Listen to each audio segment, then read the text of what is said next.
begin. Welcome. I'm E.G. Marshall. A good name in man or woman, the great poet tells us, is the immediate jewel of their souls. True enough. And how valiantly, even desperately, all of us would fight to preserve and protect a good name. But would you also do battle to preserve or protect a bad name? Look at it this way. Suppose a bad name was the only name you had. Suppose it were a name that would make you rich and famous. What then? Would you give it up?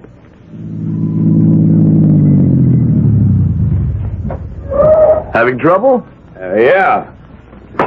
Thanks for stopping. Well, what seems to be the trouble? Well, I think it's the carburetor. Well, let me take a look. Don't bother. Huh? I'm onto the game. You're working with Jim Kuick, aren't you? What are you talking about? Don't move. Mister, what are you pointing that gun at me for? I'm just going to kill you before you kill me. Kubick monkeyed with the carburetor, so I'd have to stop along here. Look, I figured you were in trouble and I wanted to help. Well, if you're religious, I'll give you a couple of seconds to pray. You got it all wrong. You look like you were in trouble. I only want...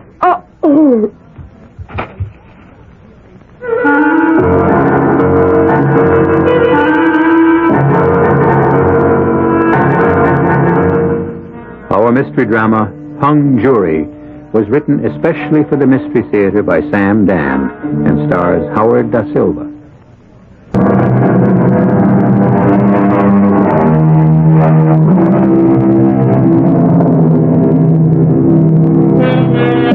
They exist in every country. Here they are referred to as Middle America. They are the hard-working, sober-minded, respectable members of the community, the guardians of its morality. And one of their vast number is the hero, or more properly, the protagonist of our play. His name is Henry Pollard. He's 40-ish, bald, a bit plumpish, and like the character in the classic popular song, you'd pass him on the street and never notice him.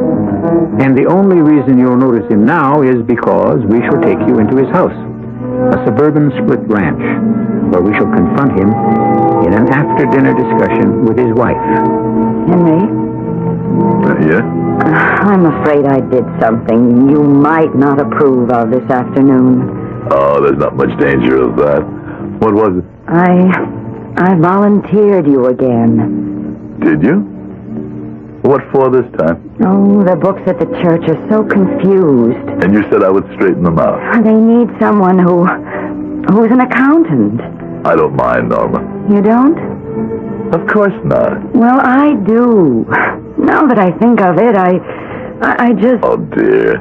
You're upset. Yes, I'm upset. Let me tell you why. Louise Farnham, head of the finance committee, called me and said, "Darling, our books are absolute chaos. Could Henry be a doll and straighten them out?" Well? I said yes, without thinking. And then I said to myself, why? Why shouldn't I, Norma? I'm an accountant. You're not the only accountant in the congregation.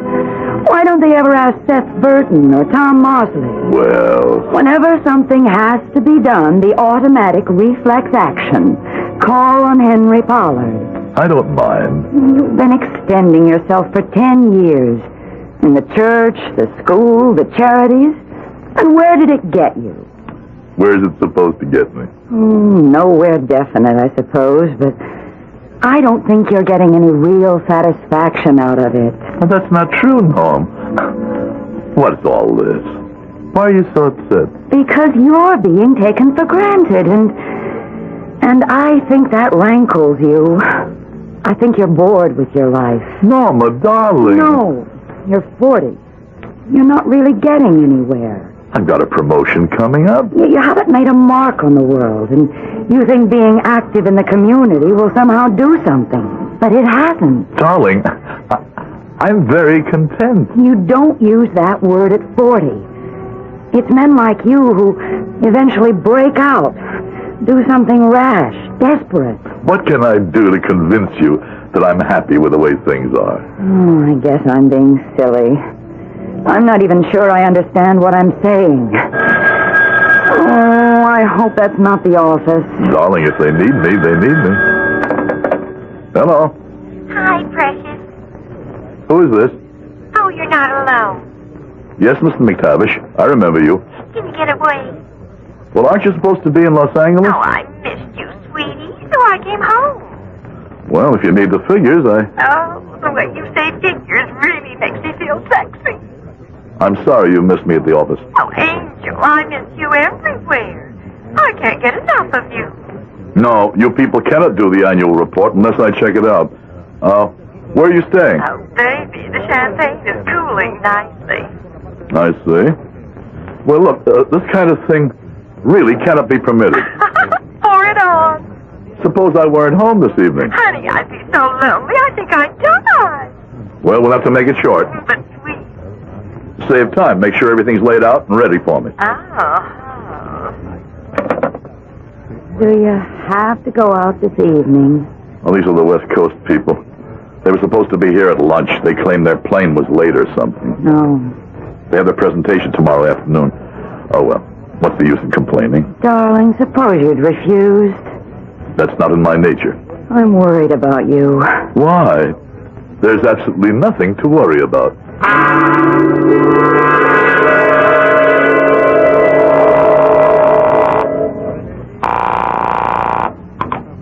Hello? Norma, did I wake you? No, dear, I've been waiting up. Well, that's why I called. This thing is going to take longer than I thought. Oh. I can't tell you how confused everything is. Will you be very late? I'm afraid so. Don't wait up for me. Of course, I'm all right. You're letting these people take advantage of you. Well, I don't mind. Oh, Henry, sometimes I wish you would mind. You'd better get to bed, dear. Good night. Good night. Lover, Hey, how you doing? I need $100. I gave you $100 a half hour ago. The bad man took it away from me. He kept making that little ball drop into black every time I said red. So I thought I'd fool him. I said black, and he made it drop red. Well, our luck will change. Can I have 100?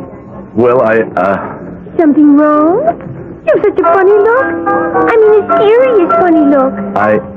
I don't have $100. Oh, well, that's nothing. When we were in Vegas, you didn't have $1,000 that time either. But you just went ahead and asked Mr. Nightingale if everything was okay.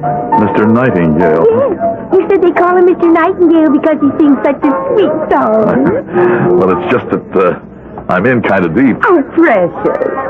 You mean you won't give me $100? Sure I will, sure. You just wait here.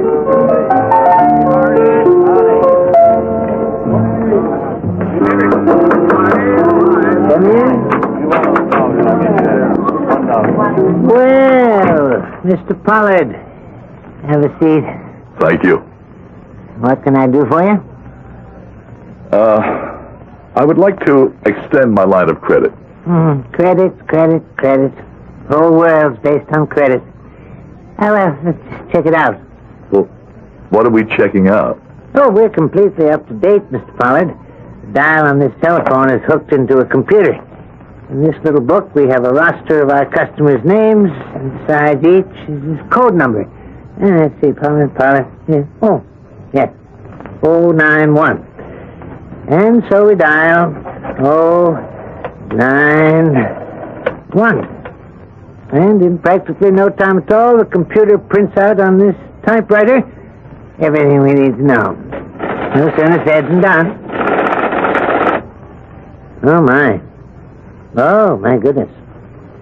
I'm afraid we cannot extend you any more credit. But you said my credit was unlimited. Yes, we said that, and it's true. Your credit may be unlimited, but you're the one that's limited. I don't understand. Well, now, sir, you are an accountant, true? Yes? And so you, of all people, should certainly have an orderly sense of finance. You owe us a total of $20,000. 20? It adds up, doesn't it? 50 here, 100 there, 1,000 another time. But Yes, you don't remember, of course. This is the safe limit of your credit. And, of course, we must now discuss a means of payment. $20,000? I don't have anywhere near that kind of money. Mr. Pollard, I am not a moralist. I won't say to you, if you can't lose, don't play, or if you can't pay, don't borrow. It's all spilled milk, water under the bridge, a lock for the door of the empty barn. But where can I possibly get $20,000? You have $20,000. We've checked you out. And that's how we set your limit. But where? You have a fine Persian rug on your floor in excellent condition. Bring at least $1,900. Yes, but that... I'm showing you where this $20,000 exists. Now, you have an antique silver service set, which I have appraised at close to $1,100. What are you saying? How do you know? We chose a propitious time to enter your home and consider the contents. And these, plus other valuable items, total $10,000. But I can't For sell... the other 10, you can take a second mortgage on your house. See? The money does exist. But all the furniture and valuables you're talking about belong to my wife. Of course. And the mortgage, the house, we own it jointly. I couldn't raise money without her consent. And here you were saying you had no money. But I can't ask my wife to... Why not? Oh, because what could I tell her? The truth? How? How can I tell her the truth? Sir, what kind of marriage do you have? She'll divorce me. In which case you'll divide your property down the line and your half will be enough to satisfy your debt. How can I tell her I've been gambling and that I had another woman? Now, you don't have to tell her about the other woman, just the gambling. I can't tell her. You will. You will. Just a matter of choosing the right time. There's never a right time for... Oh, yes, there is. And you pick it. Would you rather go home and tell her now, or would you rather tell her after we break your legs?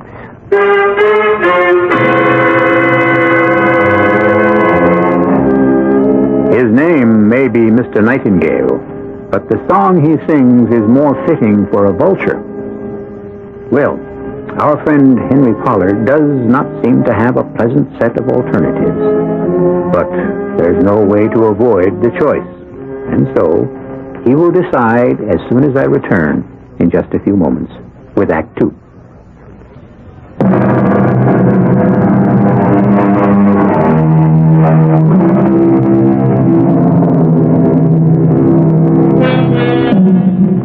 When a man walks what is called a straight and narrow pathway all his life, the law of averages insists that he will have to fall off eventually. And the distance he falls is usually related to how firm was his step in the first place. Henry Pollard must have been treading very lightly because he has fallen all the way. I can't do it. I can't tell Norma. Then there may be another alternative. Steal it. Steal it from your company. Steal it? I'm not a thief. Oh, yes, you are. You're willing to steal the money from me. And don't say that's different.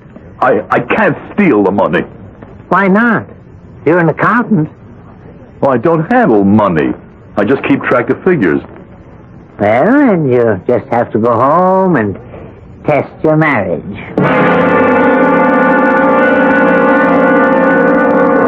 Have you got my 100, sweetie? Huh? My 100 smackers. So called because I'll give you a kiss for each and every one of them. No. Let's go home. I don't want to go home. I want to play roulette. I don't have any more money. I know. That's why you went in to see Mr. Nightingale. He won't give me any more. Uh-oh. You're broke. And in debt. Oh. Let's get out of here. Where can we go? Who cares? I care. What was all this you were telling me about being a free spirit, huh? Well, your spirit can be free, but everything else costs money. Well, let's just get in the car and drive, huh? And live on what? On my credit cards. It'll take him maybe a year to catch up with me, and then who cares? It's been nice knowing you, Henry.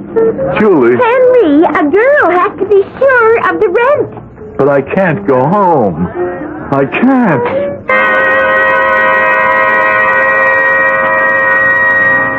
My name is Henry Randall Pollard, and I intend to take my life with this pistol.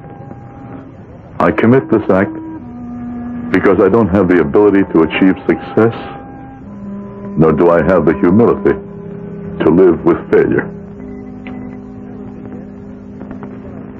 Nor do I have the courage to pull the trigger. No, I'm not afraid to die.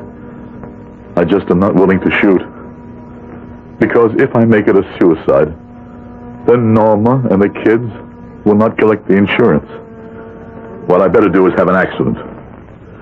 An automobile accident.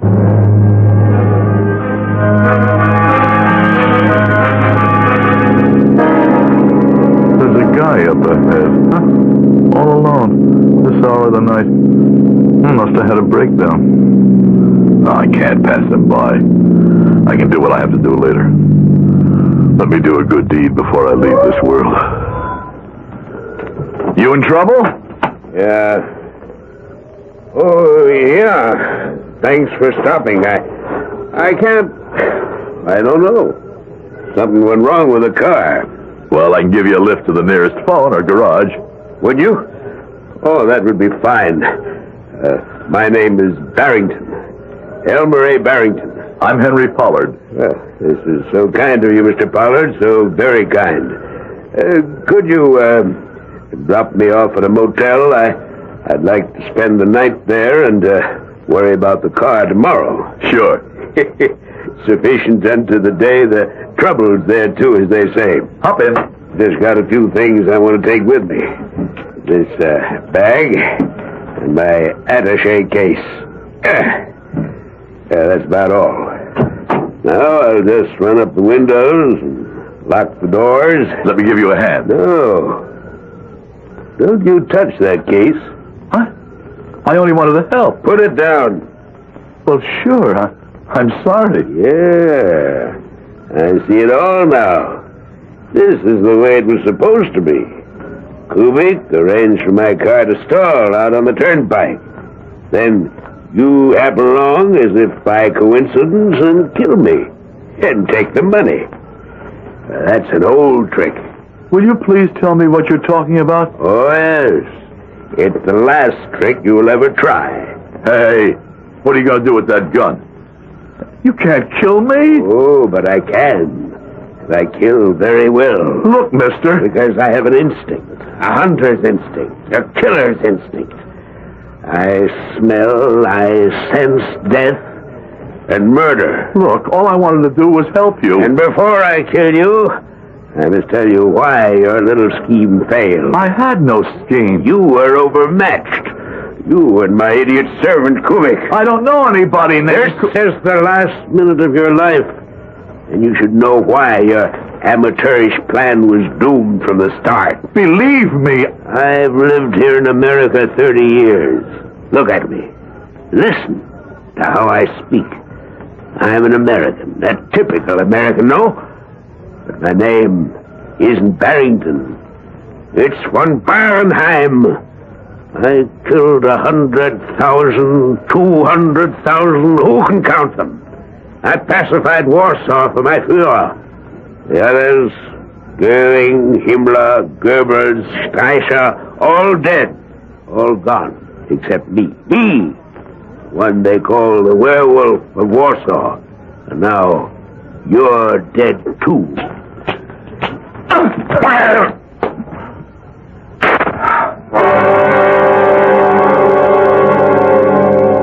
It was a miracle. He pulled the trigger, but the gun misfired. I jumped him. He may have been a killer in his day, but that day was over. He was now an elderly man. He kept pulling the trigger, but I was able to push the gun against him And when it finally went off, the bullet killed him, not me. Ironic. Why had I struggled? Why didn't I let him kill me? I had wanted to die. Or did I? And he had said something about money. I opened his attaché case. It was filled with bills. 20s, 50s, hundreds, in neat bundles. I felt absolutely no remorse. It wasn't as if I'd killed a decent person. He was, after all, a Nazi war criminal. And why should I involve the police and try to explain? And why not just take the money, bury the attaché case a few miles down the road, and go home? Go home. Pay off Mr. Nightingale, and never stray off the straight and narrow path again, because, well, maybe this was the way Providence chose to reward me for being a good citizen who had only made one little mistake.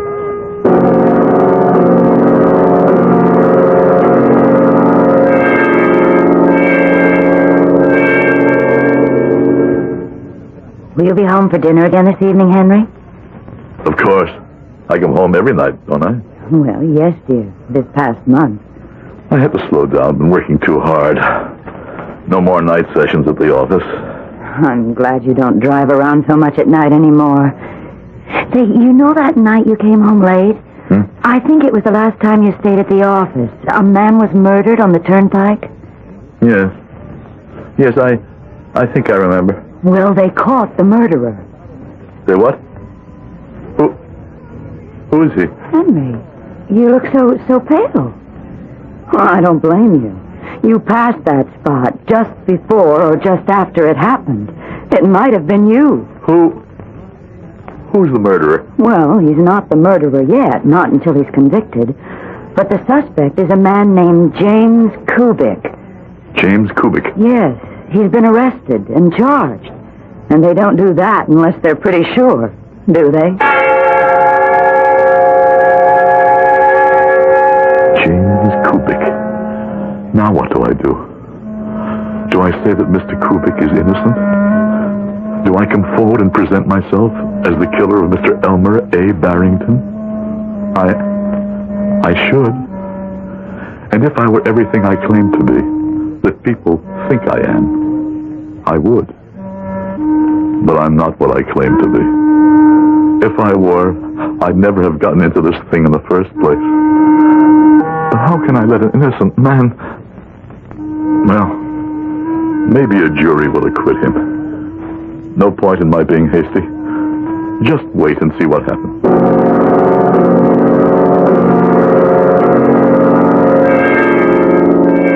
Was there any mail today, dear? Yes, I was going to call you at the office, but... Well, you received a summons for jury duty. I'm on the panel. Do you know who can get you out of it? Oh, why should I want to get out of it? Louise Farnham's husband, Howard. It's about time...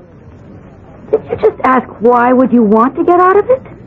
You can get stuck with a murder case and be tied up for weeks, even months. Well, but it's the duty of every citizen. Certainly. Therefore, let somebody else do it. No, dear. I'm afraid I'll have to accept my obligation. Mr. Pollard, you are aware of the fact that you're under oath. Yes. My name is Victoria Ullman. I am the attorney for the people. Do you know me? I do not. Do you know the defendant, James Kubik? No. His attorney, Mr. Kenneth Hayes? No. His Honor, Judge Wilson? No. Did you know the deceased, Mr. Elmer Barrington? No. Do you know any of the jurors so far selected? No. Then you are not acquainted with any of the parties so far involved in this trial. That's right. And have you formed any opinions on the matter? No. You understand you will be sequestered for the duration of the trial, unable to go to your office by day or to your home at night? Yes. Your Honor, the people find Mr. Henry Pollard acceptable. I knew the questions were a matter of form. All the time she was talking to me, she was looking at me, trying to determine, maybe to guess, if I could be fair, or or if I could even be prejudiced in her behalf. I breathed a sigh of relief. I was halfway home. I wanted to be on this jury. I wanted to be on this jury more than anything else in the world. But Mr. Hayes, the defense lawyer, he scared me. Mr. Pollard, the defendant's name, Kubik, does it suggest an ethnic origin to you? Well, perhaps. What kind of origin? Oh, European. What kind of European? What kind? I'm not sure. Would you suppose it to be Slavic? Yes, I would suppose so. Do you have any feelings, one way or another, about people with foreign-sounding names? No. He looked at me very closely, very carefully. He was coming to a decision. I couldn't say a word. What I wanted to tell him was, pick me. Pick me. I'll see to it that your client goes free. I know he's innocent. Choose me. But of course I couldn't say that. I couldn't say anything. I could only wait and hope. Hope that somehow he would read something in my voice that would make him say, yes. It seemed he regarded me for an hour. But it had to be much less than a minute. Finally, he said, Your Honor, Henry Pollard is acceptable to the defense.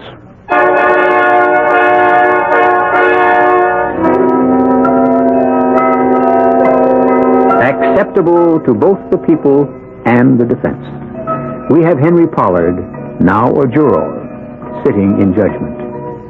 We know what no one in that courtroom even remotely would dare to suspect, that juror number 6, Henry Pollard, is the killer, and not the defendant, the accused, James Kubik. How can justice possibly be served here? Well, you know that justice always triumphs. When I return with Act 3.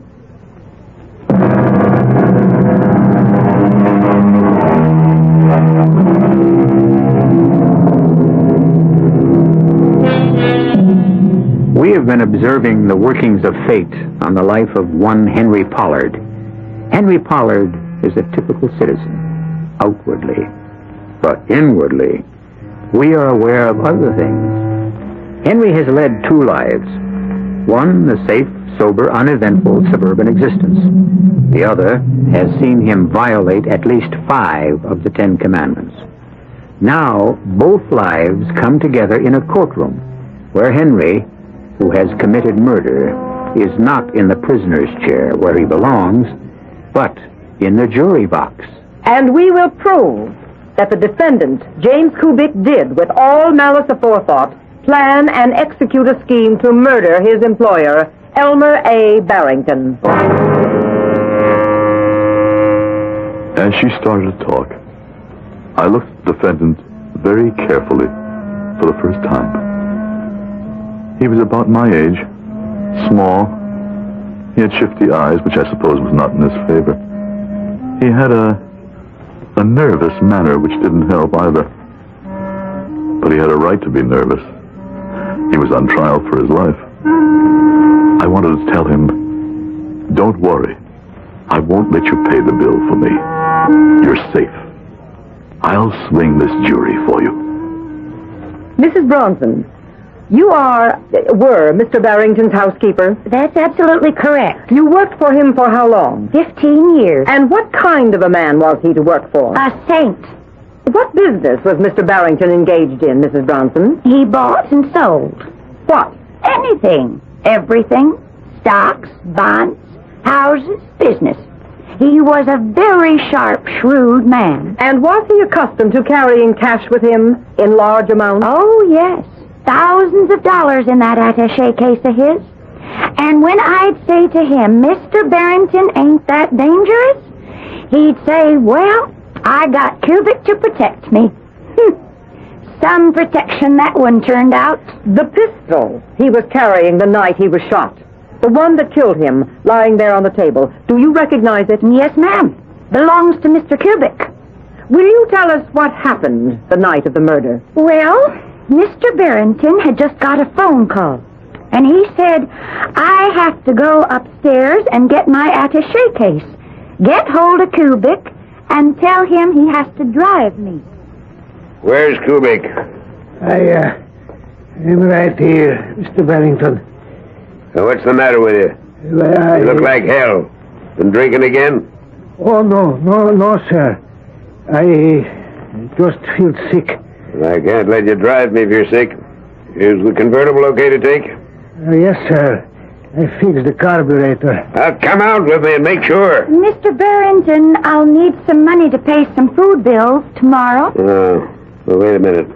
I got some here in my case. Will a $100 bill cover it? Yes, sir. He opened that briefcase, and it was chock full of money. Well, I'd seen it before, so it didn't faze me none. But Kubik's eyes, they shone like floodlights. And then Mr. Barrington and the defendant left the room. When did you see Mr. Kubik again? Say half an hour later. I was in the kitchen. I thought you'd gone to bed. Yeah, I can't sleep. Where are you going? You mean I got to check in and out to you? I thought you were sick. I got to go out and get some air. You mean some booze? I got to get rid of a headache. Maybe if you went on the wagon. This is a good little thing you got here. You keep telling the boss I'm a lush, and How come you get all them hangovers? I got headaches. From booze. No, from the boss. He can drive you crazy. One day, I am going to kill him. I believe you would, too. Shut up. Where are you going? I said I was going out.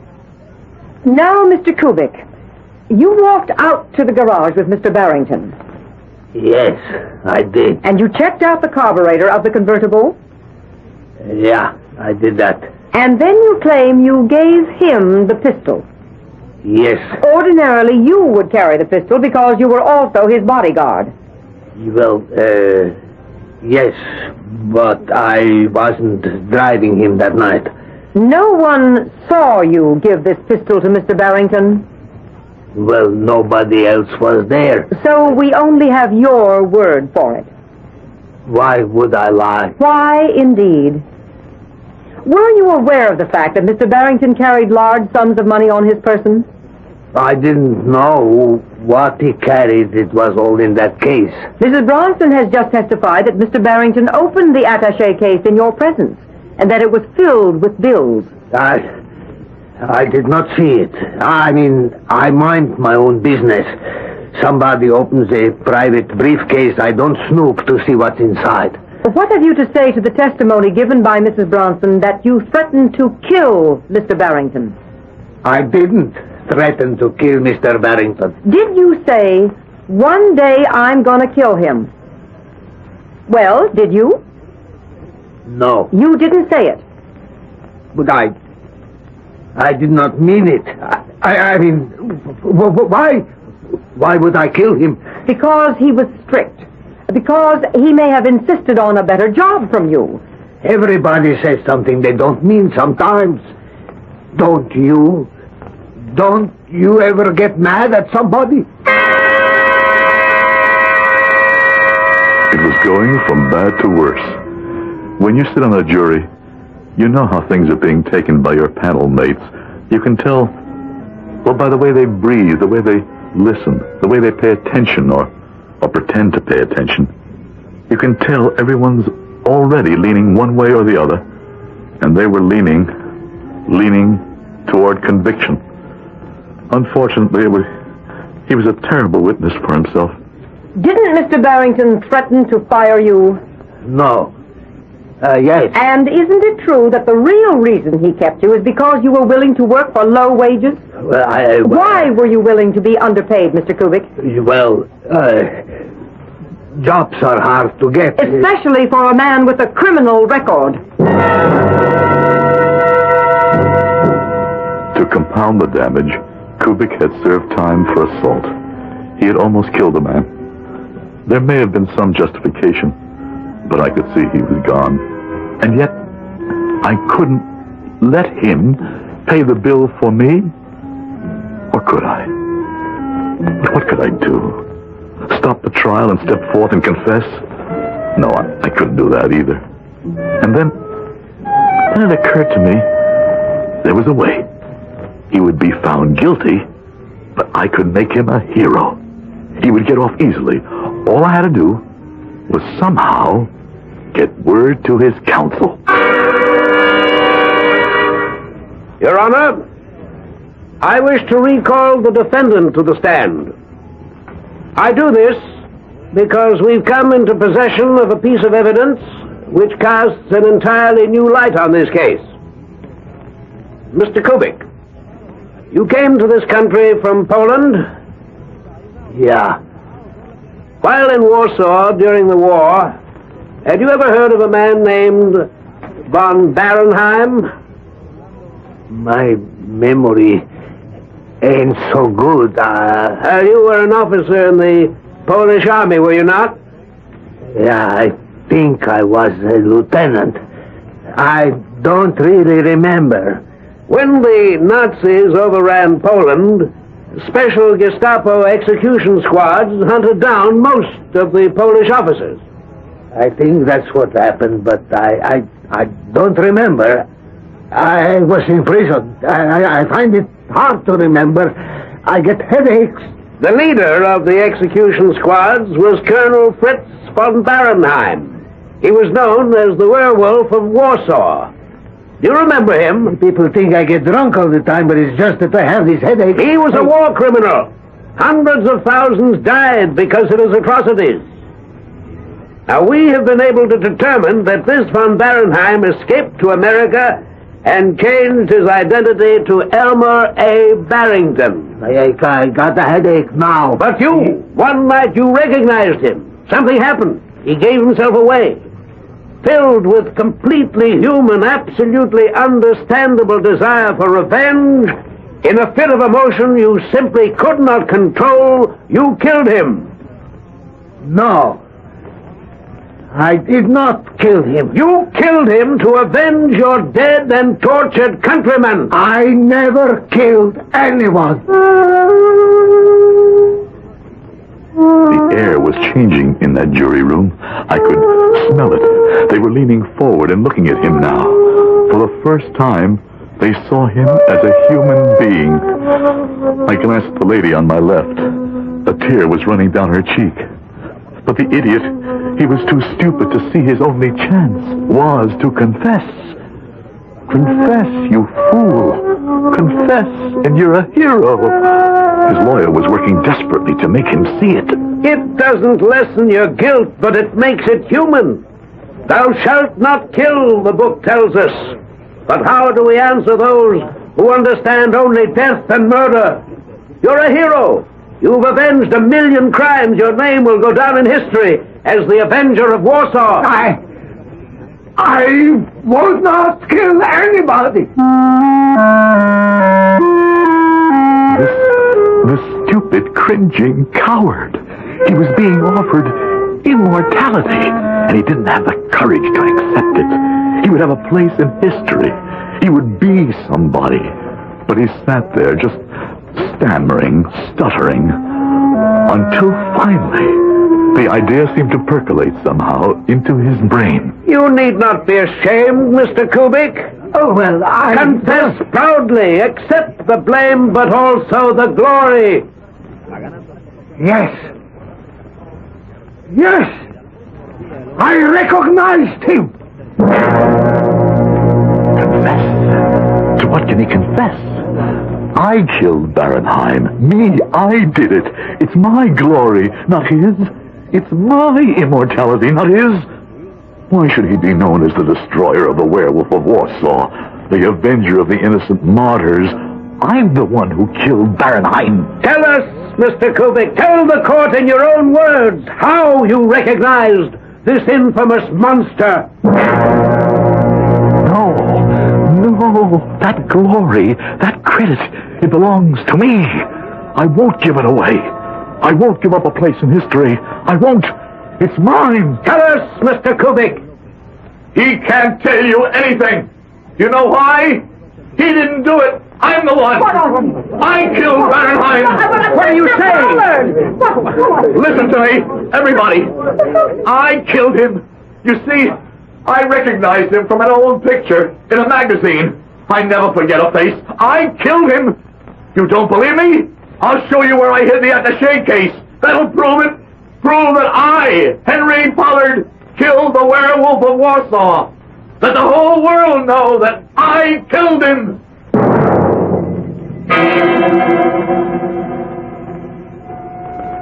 And the whole world did. And Henry Pollard became a hero.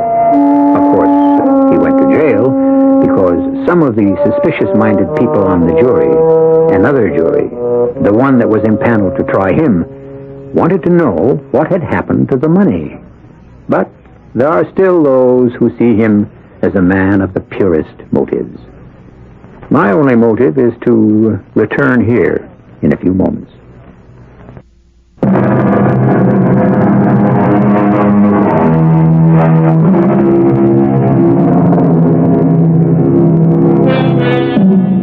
A good name is a treasure, but a bad name can also hold a certain value.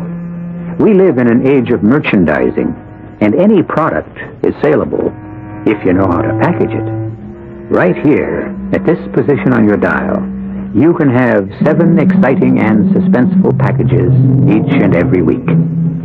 Our cast included Howard Da Silva, Catherine Byers, Joan Shea, Bob Dryden, and Guy Sorrell.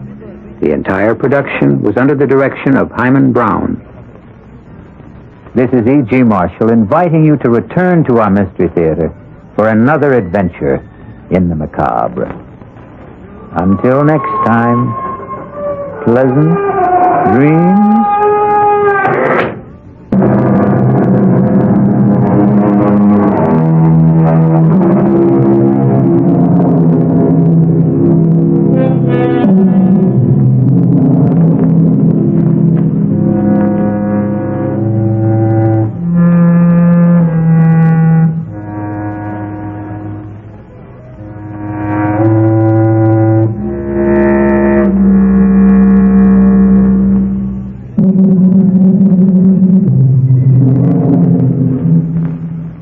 CBS Radio Mystery Theater presents...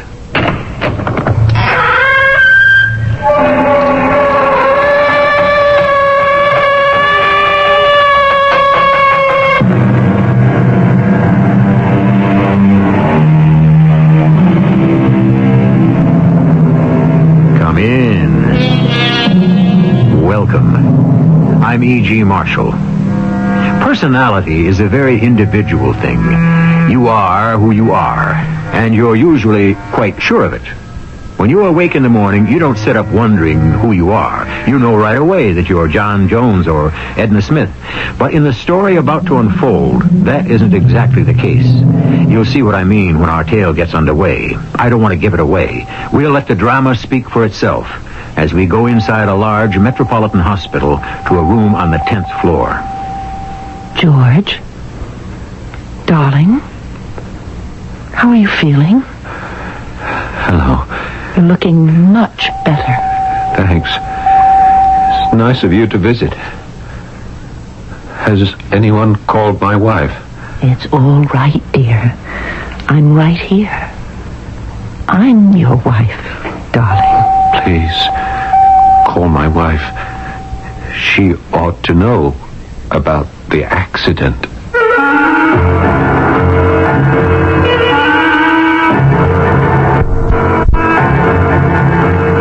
Our mystery drama, A Second Chance, was written especially for Radio Mystery Theater by Bob Jurin and stars Paul Hecht and Bob Caliban.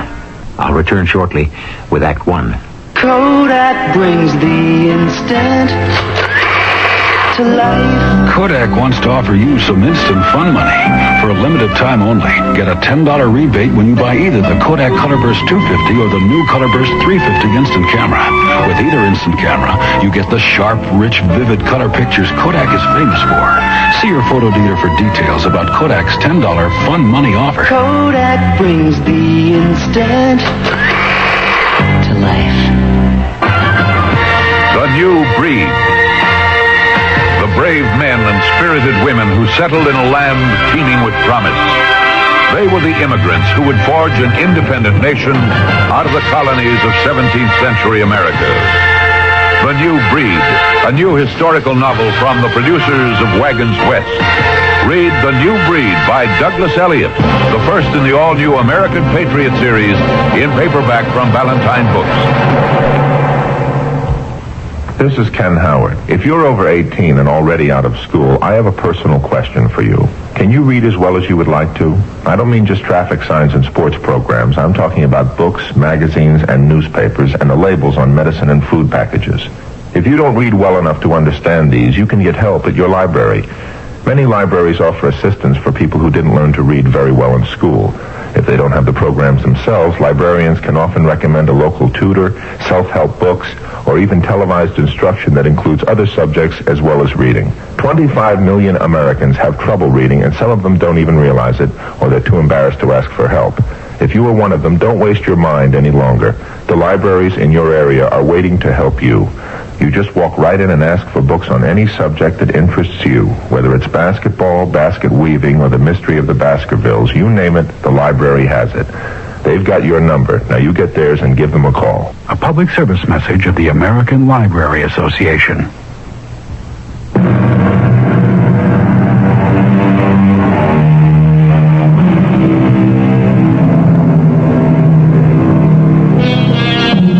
The marvels of medical science are amazing. The number of lives that have been saved in emergency rooms all over the country are almost countless. Today, a man's chances of surviving a heart attack are greater than ever because of new knowledge, quick action, and modern machinery. George Carswell was playing cards with his wife and friends when he was hit with a sudden blow to the chest. He was rushed to the emergency room of the local hospital. Manual compression first. Get that tube down his throat, nurse. Shall we get ready for shock, Doctor? Have it ready, nurse. Anything on that monitor? No heartbeat at all. More oxygen. We're ready for shock, Dr. Hall. The paddles. Low voltage first.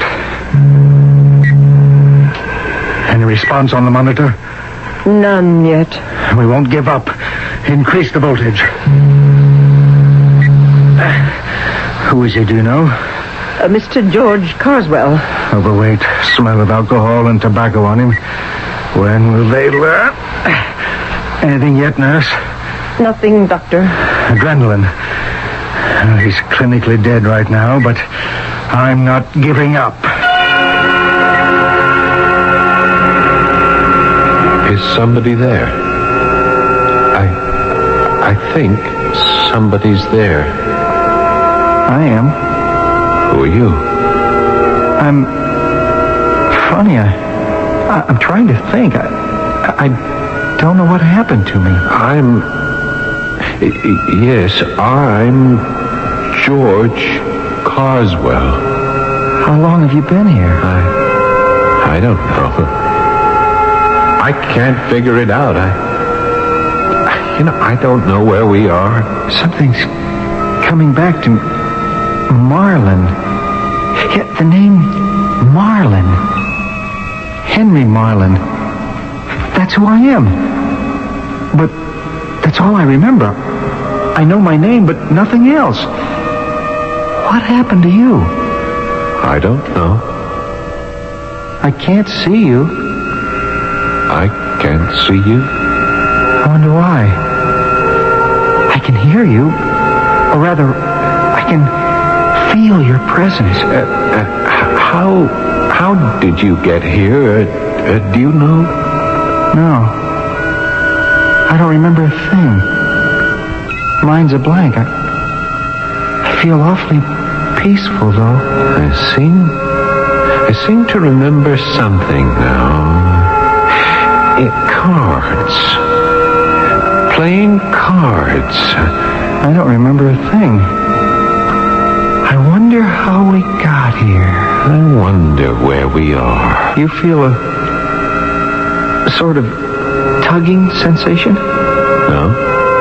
It's like I was being pulled somewhere. Hey, don't leave. I don't want to be left alone here. I can't seem to do anything about it. A force. Hey, pulling. Please. Pulling. Please, don't go. I can't help it. I don't want to be left here alone. Another minute and it'll be too late. Still not breathing. It's been 7 minutes, Doctor. I'll keep at it. I won't give up. Get another syringe ready. Dr. Hall, there's a pulse. Faint. Come on. Beat. It's there. A definite pulse. Blips on the monitor. There it goes. Oh, look at that beat. We've got him back.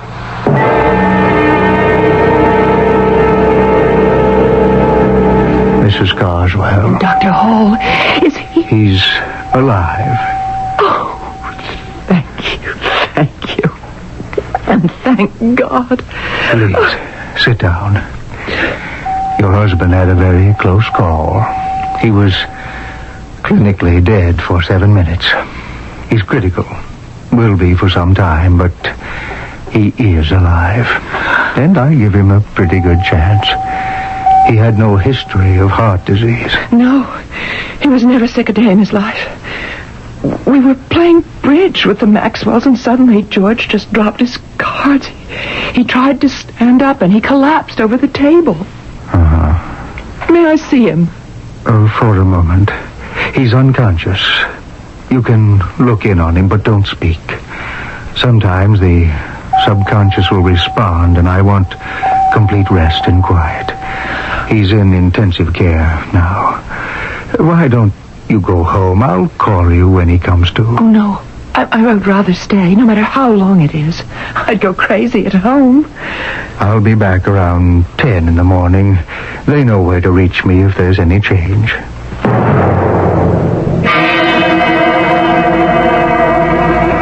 Mrs. Carswell.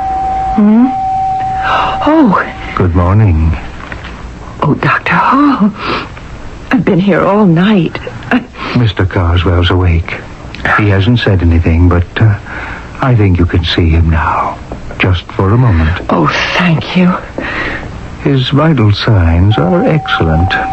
Much better than I expected. Well, here we are. George. Darling. Don't try to speak. I'm here. He's frowning. He's heavily sedated. But he recognizes you. George, you're going to be all right. You're going to get well. Who? Hush, dear. You mustn't move. You have to rest. Who are... Mrs. Carswell, step outside with me for a moment, please. There might be some brain damage. Oh, no. He was clinically dead, you see, and when the brain is deprived of oxygen... Yes, I know. I've read about that. Oh, do you think... I can't say anything until we've run some tests, and that will be a while. We've got to build up his strength first. Well, of course. I'll have you taken home and have that good cry. You've been under a terrible strain. Let the tension go.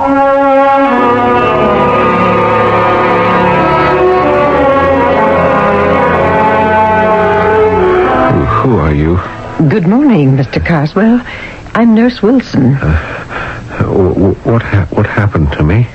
Dr. Hall has to explain that to you. I'm in a hospital? Yes, 2 days now. Nancy, page Dr. Hall and send him to intensive care. Mr. Carswell is awake. Your wrist, please. How long have I been here? You were admitted the day before yesterday. Oh, then I wasn't killed. Oh, no, sir. You're very much alive. Weak, but alive. I'm I'm trying to remember... Don't try now. Put everything out of your mind. The doctor is on his way. I was practically outside the door when I heard the page. He's awake, Doctor. Well, how do you feel, Mr. Carswell? I think you've got the wrong patient, Doctor. Who is this Carswell? That's you, Mr. Carswell. Oh, I never heard of him. My name's Marlin. Henry Marlin.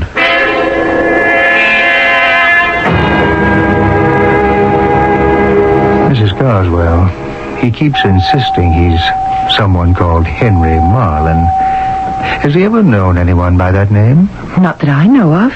I've never heard the name. His confusion is natural enough after what he's been through, but this is the first time I've had a patient come out of it thinking he was someone else.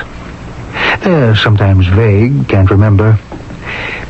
Talk to him carefully, Mrs. Carswell. Try not to get him excited. I'll try. Someone to see you. George, how are you feeling? Hello. You're looking much better. Thanks.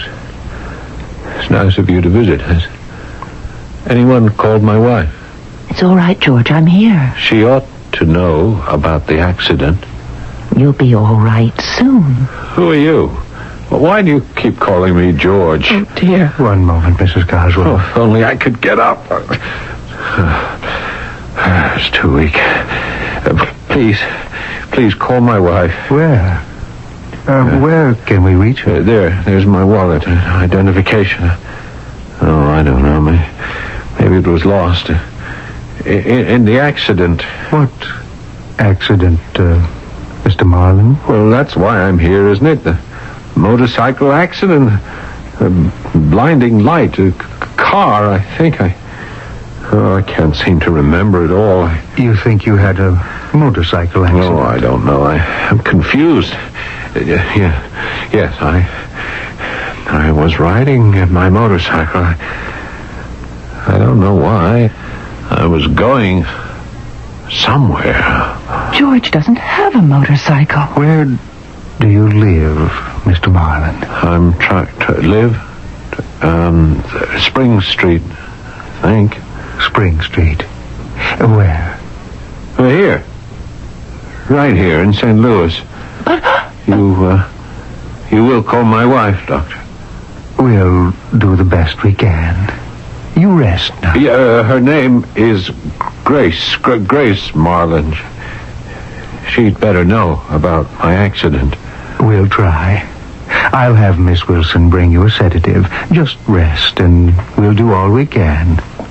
Come, Mrs. Carswell. Please, call my wife. This is very hard to take. I'm sure it's temporary. He's a whole different personality. It's not just what he says, but the way he says it. He's just not George. He thinks he's in St. Louis. This Marlin must be someone he's had dealings with in the past, even though he's never talked about him to you. Will he stay this way? I don't know.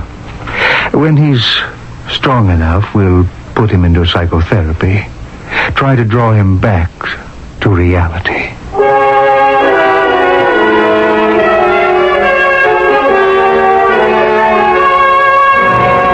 Thinking about the Carswell case, Dr. Hall? You're rarely this somber. Yes. It's doubly difficult, nurse.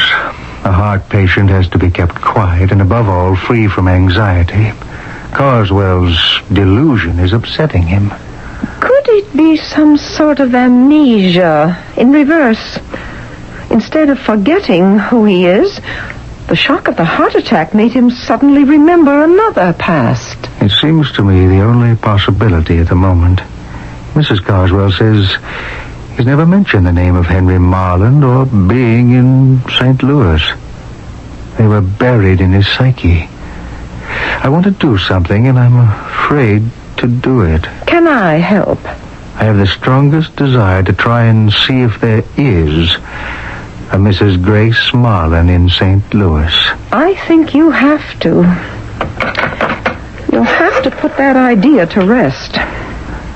Operator, may I have the area code for St. Louis, please? Thank you. Well, if there is a Mrs. Marlin, what do I do next? Well, Doctor, I'd cross that bridge when you come to it. What city, please? St. Louis. Yes.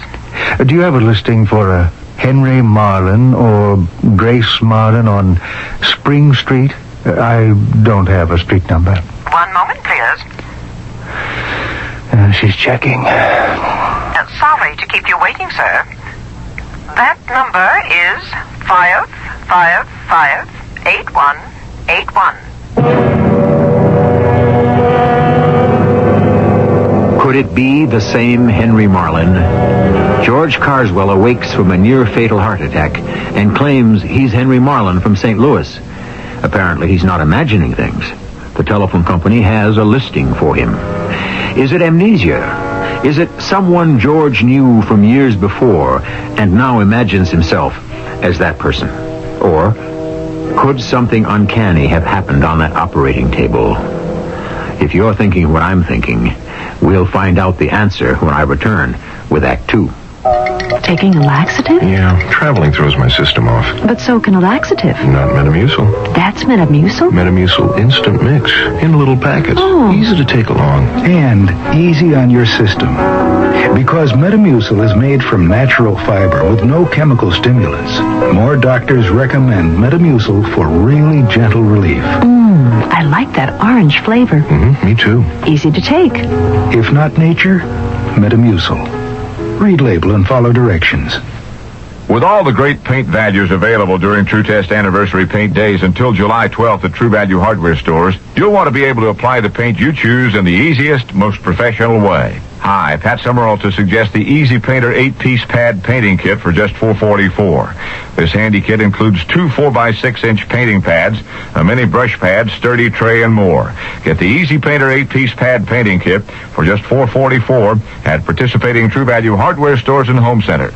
Say that Pat Summerall sent you. Every day, people face all sorts of tests. Driver's tests, tests at school, and every day, tests on life. Oh, Mr. Cadwell, you're next. Mr. Cadwell, please take a seat. Thanks. Are you ready for your test on life? I guess so. Well, don't worry. It's only for practice. This time, that is. First question. If your son broke your favorite fishing rod, would you, A, be understanding, or B, yell at him? Was it really my favorite fishing rod? Mr. Cadwell, would you stab someone in the back to get a promotion? How big a promotion? Come, Mr. Cadwell. Well, gee, I don't know.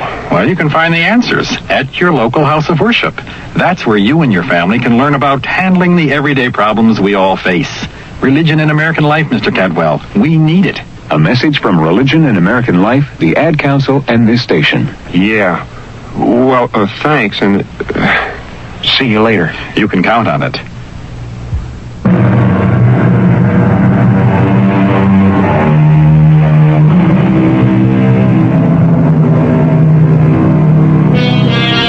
A doctor has a difficult decision to make. The man he saved from a near-fatal heart attack claims to be someone else. The doctor suspects brain damage until he finds that there's a telephone listing for the man George Carswell now claims to be Henry Marlin. Who is Henry Marlin? A phone call to that number would answer a lot of questions, but then again, it might raise even more.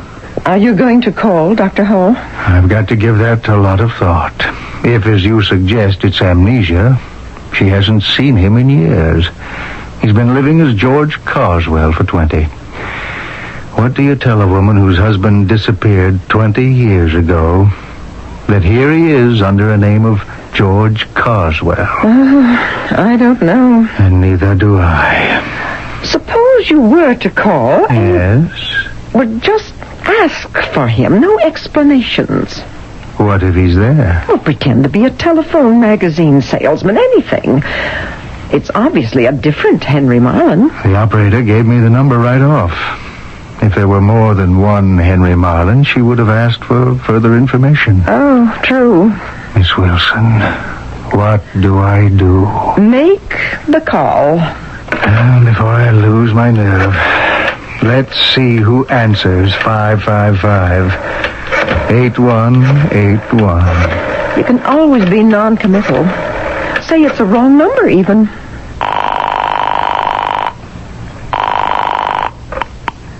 Hello? Yes, is this the Henry Marlin residence? Yes? Is Mr. Marlin there by any chance? Henry? Mr. Marlin died 3 days ago. Died? 3 days ago? Who is this, please? I'm Mrs. Marlin. Could you tell me how he died? Are you a friend of his?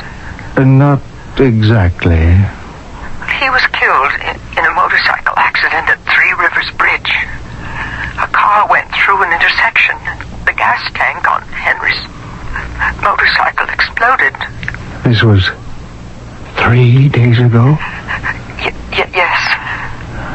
Oh, I'm terribly sorry.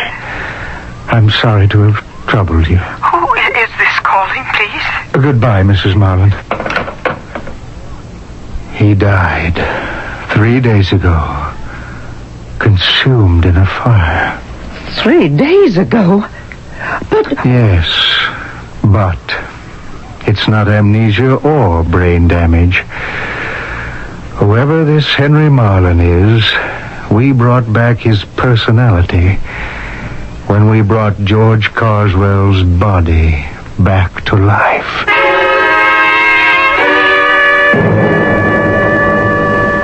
Good morning. Good morning, Doctor. Did you call my wife? Yes. Is she coming? Mr. Marlin. Well, I'm glad you finally know who I am. Do you remember an accident? Oh, yes. I was riding my motorcycle and then out of a side street, a car... Well, that's why I'm in the hospital, isn't it? That car clobbered me. Yes. Your wife told me you were in a motorcycle accident. Well, then she knows. Well, why hasn't she come to see me? Doctor, what's going on? I wish to heaven I knew. Well, what does that mean? Let me try to soften this. A man named George Carswell was brought into the emergency room of this hospital 3 days ago. He suffered a heart attack. Yeah. That's the guy you keep thinking I am. We worked on him for an hour. For 7 minutes, he was clinically dead. We literally brought his body back to life. Oh, I'm glad for his sake. We brought George Carswell's body back to life, but here you are. You're telling me that... I'm going to give you a mirror. Tell me what, or rather, who you see. Black hair, mustache, a small scar on the chin. A face I've never seen before. George Carswell. No! What are you all doing to me? Nurse! I'm getting out of here. I don't know what this is. You've made me up to look like someone else. Nurse! Yes, Doctor? Syringe, quick. Right away. You've got to lie back. Mr. Your heart won't take There's this. nothing wrong with my heart. I was in a motorcycle accident. Yeah, Doctor. You won't bring my wife in to see me? Some strange woman comes around pretending I'm somebody I never heard of. That'll take effect immediately. I want to get out of here. I want to get out of here. These people are crazy. I know who I am. I'm me, Henry Marlin. But I saw that face, that body they say is George Carswell. That voice I speak with, not mine, but his. At the building. It's coming back now. Yes. Oh, the motorcycle accident. I was on my way to tell them about the building when that car came straight at me. Oh, Lord, I never made it. I never told them about the building, the flaw in the elevator shaft. Oh, it's all coming back now. I remember telling Grace about it and the look on her face. What are you saying, Henry? Oh, you can't mean this. I'd give half my life if I didn't mean it. I've checked and rechecked 100 times. The flaw in the elevator shaft is there, plain as day. But none of us caught it. Well, what could happen? The elevator could collapse. I've got to call Bernie right away. It's his design. He's got to tell them. Darling, the building's almost finished. Exactly. It's going to cost millions to correct, but it has to be done. Oh, the builders are going to have a fit. Hello, Bernie? Henry here. Look, I've got to see you at the Markheim building site right away. What's that? Yes, I just discovered it. Well, how long have you known about it? And you never said anything? Well, I know the spot we're in, but we can't do anything else. I'm going straight to the construction site right now. Henry, what will this do to the firm? It's liable to ruin us. After 17 years of struggle. If only he'd spoken up. We could have corrected it weeks ago with little expense. We've got to admit our mistake and stand part of the financial loss. There's no other way. And I never made it. Just as I approached the building site, a car. I didn't see it come out of that intersection, and now, here I am. A second chance? A second chance to tell them? I'm alive. In another body. Oh, wait a minute. I've got to figure this out. To everyone else, I'm George Carswell. Maybe I've got to be George Carswell to pull this off. Yeah. Bernie won't recognize me. To him, Henry Marlin's dead. I've got to figure this out.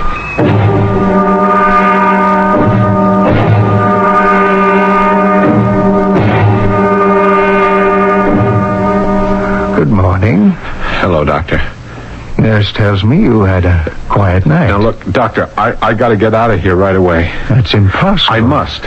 It's something I have to do, and I can't do it by phone. You've got months of recuperation ahead of you. We can't take chances with that heart. You mean his heart? Well, it's yours now. Doctor, what would happen if I got out of bed? You could die. What's so important to get up for? It's personal. Look, Doctor, Mrs. Carswell, what's her first name? Janet. Janet. She still thinks I'm her husband with brain damage, huh? Yes. She's had enough of a shock.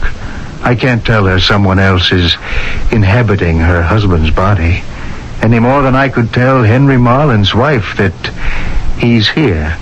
You. In a body she's never seen before. Which one of them do you think you belong to? Well, Grace, of course. If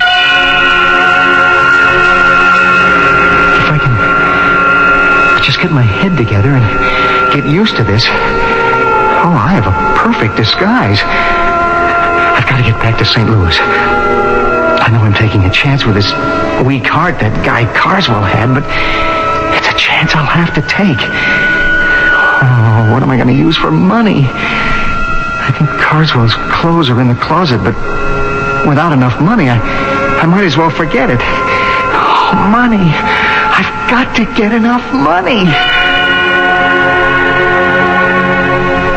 He actually asked to see me, Dr. Hall. Oh, that's such a good sign. Yes, it could be. We mustn't expect too much, Mrs. Carswell. Not right now. George? Hi, Janet. Oh, George. Don't stay too long, Mrs. Carswell. You look so much better today, dear. I feel a little better. George, you do know me now, don't you? Oh, yes. Yes, you're Janet. Oh, darling, darling. You're going to get well, I just know it. Yes. Oh, Janet. What?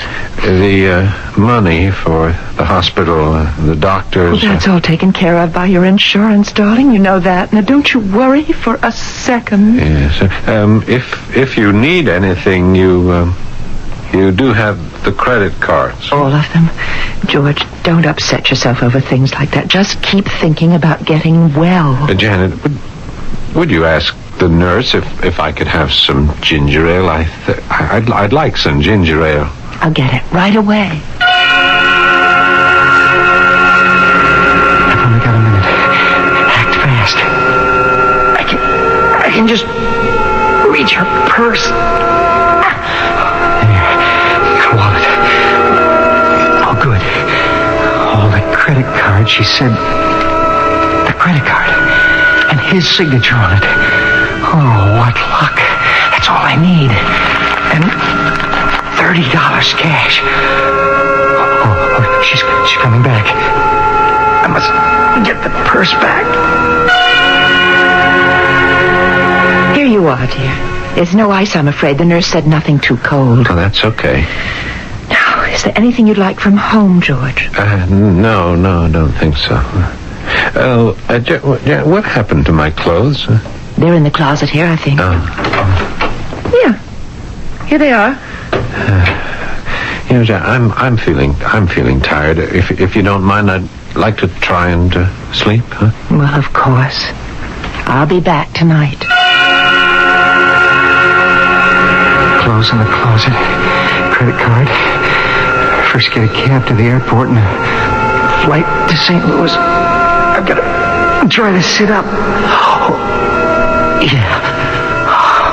Not so bad. A little tinge where the stitches are. I wonder how tall this guy Carswell was. Or is. There. Standing up. Oh, a little groggy, but that's from a week in bed. More than a week now. I'll be able to make it.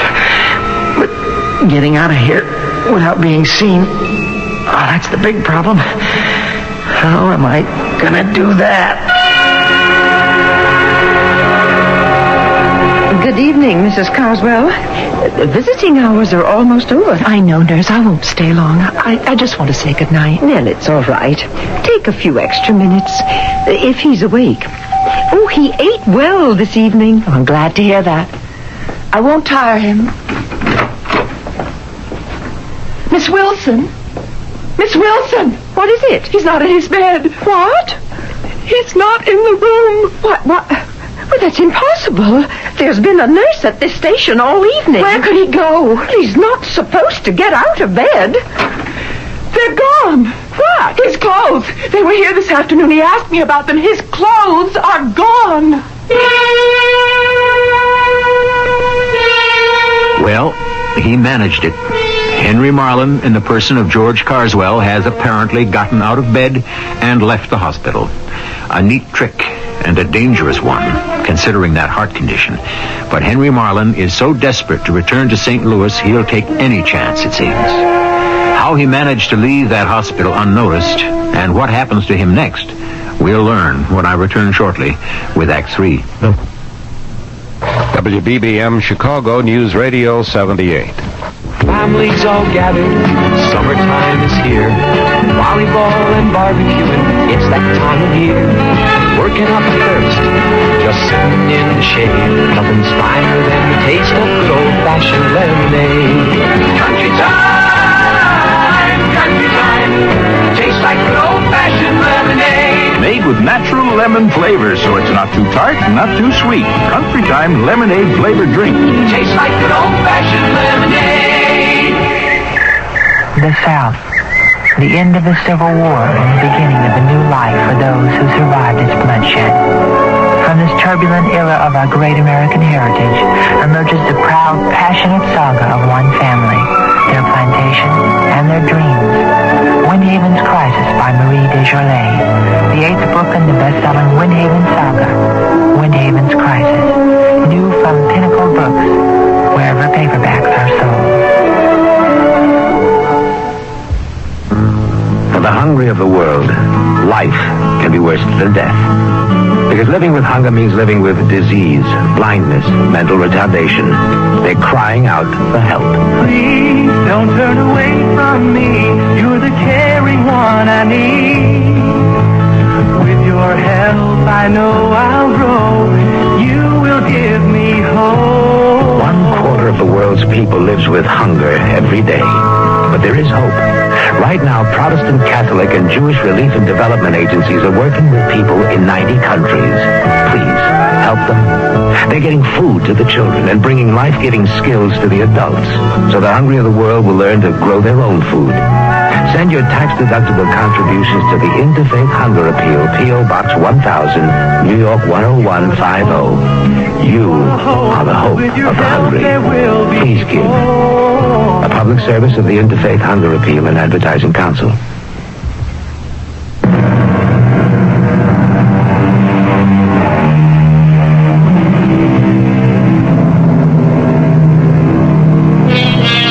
You've heard about a new lease on life. I wonder how many of us, given a second chance, would live our lives differently. That is, knowing what we know now.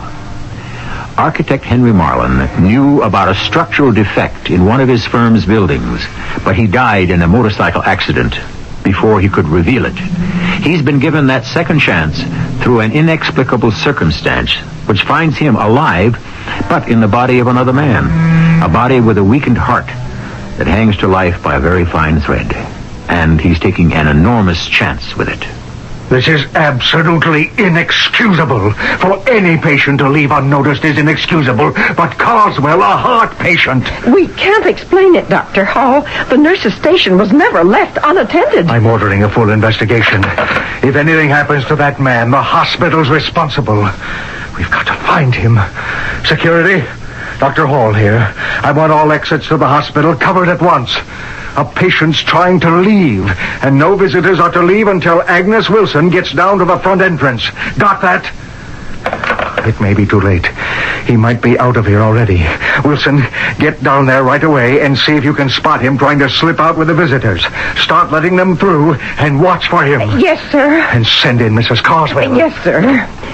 Mrs. Carswell, Dr. Hall wants to see you. Has he found George? Go on in.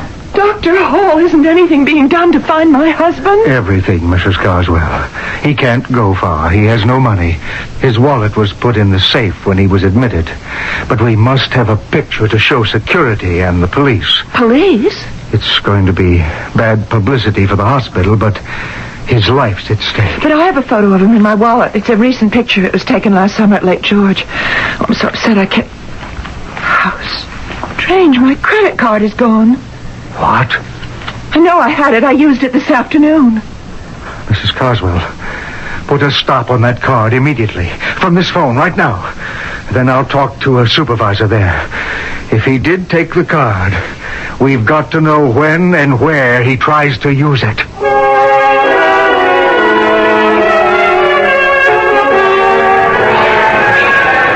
Yes, sir?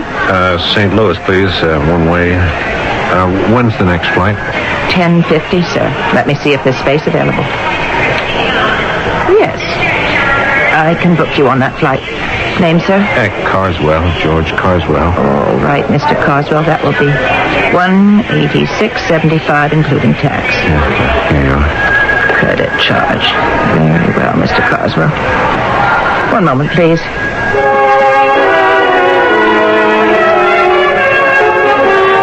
All right, Mr. Carswell. Everything's in order. If you'll sign here, I'll ticket your flight.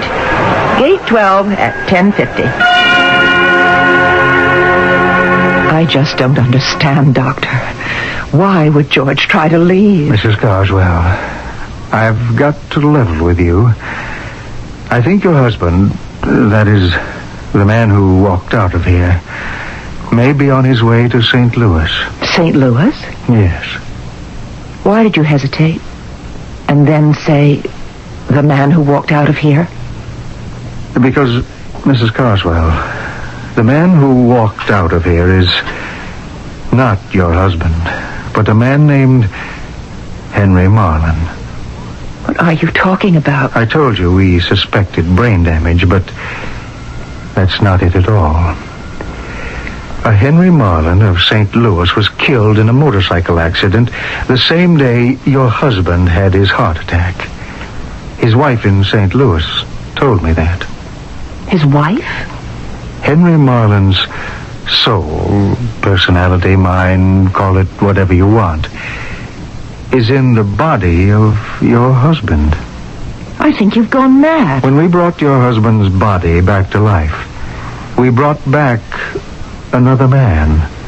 A man I believe is on his way home, at least to the home he knows as Henry Marlin. You're dreaming up fantasies and lies. Do you think the truth is easy for me? Dr. Hall, I'll accept for the moment that what you say is true, if impossible.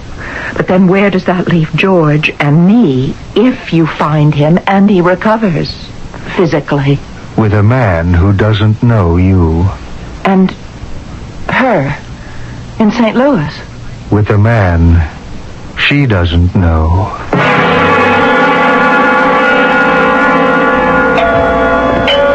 Coming. Yes? Mrs. Marlin? Yes? May I come in?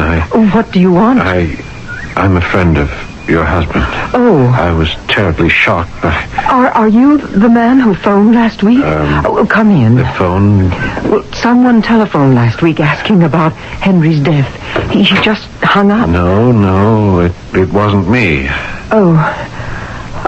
I've never met you, I'm afraid. But then Henry had many business associates. I'm George Carswell. I'm sorry to bring this up at a time like this, but you must help me. I help you? Yeah, just before he died, Henry told me there was a serious flaw in a building he and his partner designed. That's right. I've been so shattered by Henry's death, I never thought about it. He was on his way to the building site when... Look, we must let the builder know about it.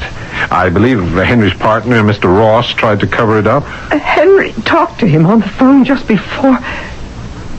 How do you know so much about this? Who are you? What are you trying to do? Save a building, dozens of lives. It's the only honorable thing to do. In his memory, Oh, what's the matter? I'll be all right. Sudden attacks like this, Look, I must get to the construction site. I'll come with you.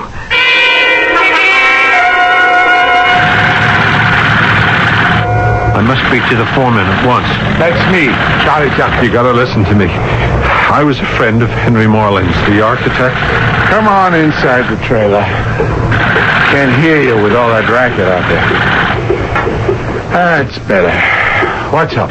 You've got to stop construction immediately. What? Get out the blueprints, page 31A, right now. Come on, do it. Hey, wait a minute. I don't know who you are. What right have you got? Please, he knows what he's talking about. Look, there's a serious flaw in the 8th floor elevator shaft. It has to be corrected now. Now, get out those prints. 8th floor? We're up to 20. Mr. Tucker, this man is right. Please do as he says. Well, wait a minute.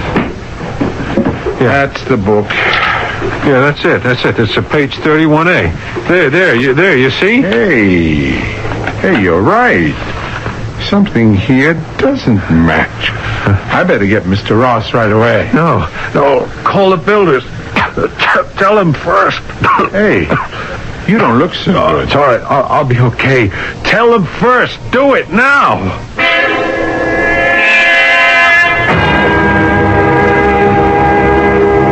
Would you like some tea, Mr. Carswell?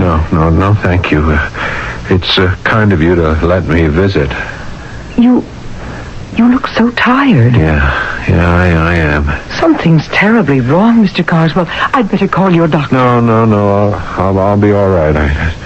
Just a little weak. Excitement. Excuse me.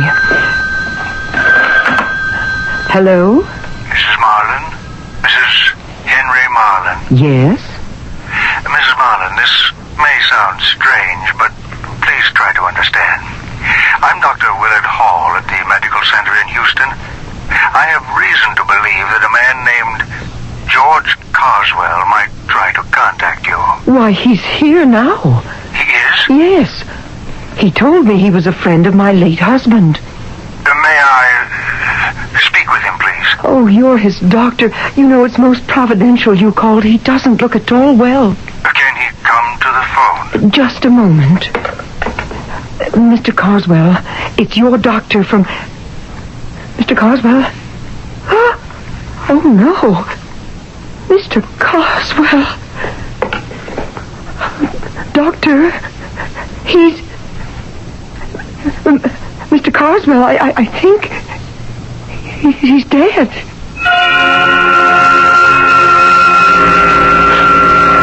Is somebody there? I think there's somebody there. Hello? Oh, it's you again. You went off and left me. I did? I'm sorry, but I couldn't help it. Something pulled me back. Oh? Back where? To finish something. Do you see that light out there? Yeah. Did you finish it? Yes. Yes, I did. Oh, that's good. The light's getting closer. I still wonder where we are. Don't you wonder where we are? I know where we are. The light's getting brighter and brighter. It's going to envelop us. It's very restful, though, isn't it? Yes, it is. It's rest and peace. Two men whose destinies met in infinity, and one who had a second chance to do what he knew was right, thanks to the body of the other. But their lives on Earth couldn't have gone on under such circumstances. There were two widows, neither of whom could call this man her husband. Their story is finished, but I'll return shortly with some thoughts on the strangeness of life in this universe. WFAA, Dallas-Fort Worth. The CBS Radio Mystery Theater presents...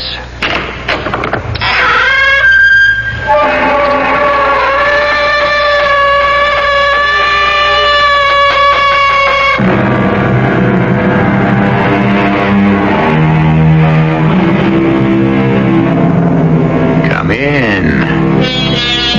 Welcome. I'm E.G. Marshall, comprador of all the fiends and felons, plus some poor, plain, unfortunate fellows who must regularly report for duty at this time and place. Trust none, advises William Shakespeare. Trust none, for oaths are straws. Men's faiths are wafer cakes, and holdfast is the only dog. Trust none. But surely we should be able to trust somebody. No, not according to some of the greatest English poets. Didn't Kipling say, he travels fastest who travels alone? The following is a dramatic essay in trusting one's fellow man, and what may come of it. Don't look now, but the man near the window is a police detective. Would he suspect me? A good policeman suspects everybody. He's coming this way. Maybe he isn't after you. But if I'm found in civilian clothes... You mustn't try to get away. You'll only look guilty. With forged papers? Do they have the right to shoot me? It's hard to say. They might not. It all depends. On what? Who knows? He's coming. Try not to look guilty.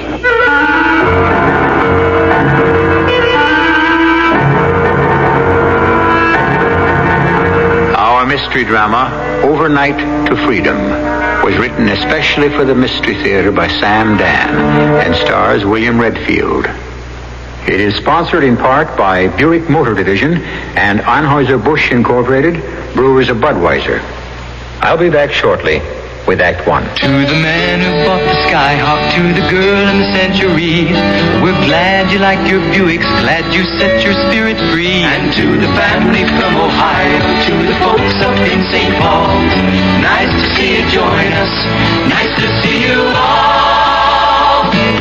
Say, that Buick Century of yours is some car. Thanks, we like it. Yeah, and that tie you have on is really nice. Oh, thank you. Yeah, I see you have the V6 engine. Look at all that room. Isn't that something? I'll tell you something else is something. Over 550,000 people have already bought 1976 Buicks. I bet they're really nice people. Do you think they'd like to come over for dinner? All 550,000 of them? Well, I suppose we'd have to borrow some folding chairs. Yeah, wait a minute. Your mother has a couple. Yeah.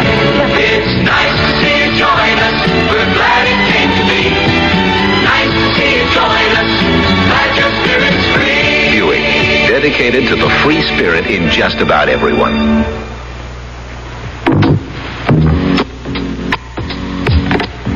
Parents, reading is educational. Reading is exciting. Reading is fun. If you can read, you can help teach your child to read. Help your child create his own picture book. Join him or her in cutting out pictures you both like from magazines. Then paste the pictures on sheets of paper. Help arrange the pictures to form pages of different chapters. Some chapters might be called Daddy and Mommy, or Things I Like, or What I Want to Be, or Places I'd Like to Go. More than just being fun, putting the pictures where they belong will be teaching your child to organize and classify information. Listen for other New Approach Method, Reading Hints to Parents, furnished as a public service announcement by this radio station. For further ways you can help your child, write the New Approach Method Incorporated, Post Office Box 1303, Trenton, New Jersey, 08607.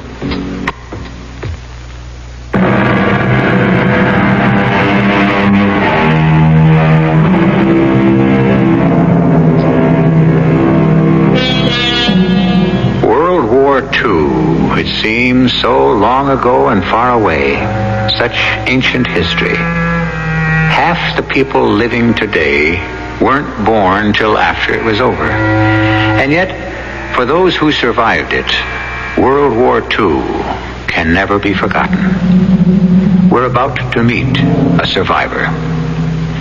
The year is 1943. World War II rages toward its fiery climax. We're in a railroad station in Glassenheim, an industrial city in central Germany. A young man who appears to be a French volunteer from the cut of his clothes is sitting on a bench. He is whispering something to himself. The Café de la Paix on the Rue Napoleon. Ask for Mr. Lafayette. The Café de la Paix on the Rue Napoleon. Ask for Mr. Lafayette. No, or is it the Café Napoleon on the Rue de la Paix? Or the Café Lafayette on the... No, I had it right the first time. The young man lights a cigarette and begins to puff nervously. A middle-aged man who wears a beret watches intently. Now the middle-aged man casually saunters over to the bench and sits down next to the young one. He unfolds a newspaper. He pretends to read. Now he begins to talk in a quiet, confidential tone. You must do something about that cigarette. What? Keep your voice low. You smoke like an American. Who are you? Shh. Just listen very slowly, very casually. Grasp the cigarette between your thumb and your forefinger. Lighted end pointed out. Yes, good. That's better. You are an American, aren't you? A prisoner of war. And you're trying to escape. Oh, I think you're mistaken. All things considered, you could pass for a Frenchman in those clothes. A volunteer French worker going on a furlough. Why not? I assure you, sir, Smile. What are you? Smile. People going home on a furlough should look happy. Well, what are you going to do? I said smile. What are you going to do about me? Help you escape. You will? Why? Because I'm a Frenchman. Oh, yeah? And why did you volunteer to come to Germany and work for the enemy? You'd be surprised how many defective fuses we can put on the shells. What is it? The one in the trench coat. I think he's a detective. He must be looking for me. When will your escape from the camp be noticed? I guess not for another hour. Then don't start to worry now. Your French, it's excellent. A bit cultured for a workman, but... Well, I was a European language major at college before I was drafted. That cop is looking at me. Yawn. What? A big yawn and stretch your arms as if you didn't have a worry in the world. Yeah, that's fine. Bigger. You better get away from me. I said I would help you. They shoot civilians who help POWs. My name is... No, don't tell me your name. When I'm captured, it'll be better if I didn't know it. I'll just call you Pal. Why did you say you will be captured? Because this escape, this whole thing, it's just crazy. It can't work. Why? It's a long story. You have a passport? Papers? Yes, I've got all that. You look like a Frenchman, you talk like a Frenchman, you have papers. Why shouldn't you succeed? Because that cop, he's looking at me, and don't tell me it's my imagination. He's looking at me. Yeah, he isn't looking at you, he's looking at her. Who? The blonde. Oh, not bad looking. Headed this way, and she will sit down right next to you. Oh, great. Every cop in the station is looking her over. Flirt with her. What? Are you good at picking up girls? I've been a prisoner so long, I forgot how. Remember, in a hurry. It's normal to flirt with a pretty girl. Be normal. Okay. Are you waiting for the train, Fraulein? No. I just like to come to the station and feed the pigeons. Well, what pigeons? I see. You, care for a cigarette? Thank you. Say, these are American. Oh, yes. Well, you see, we have prisoners of war at this place where I work, and you know. Oh, they're wonderful. I mean the cigarettes, not the prisoners. Dankeschön. Bitteschön. French, aren't you? Oh, and here I thought my German was so good. Oh, it's too good. No native speaks that well. Only a foreigner who learns German in a university. Oh, I'll have to remember that. Where are you going? Nancy. It's my furlough. Isn't that a coincidence? I'm going to Nancy, too. I'm a lab technician at the German military hospital. Oh. I've just been home on a holiday. Oh, my name is Ursula Reinmuth. Oh, I'm George my name is Louis.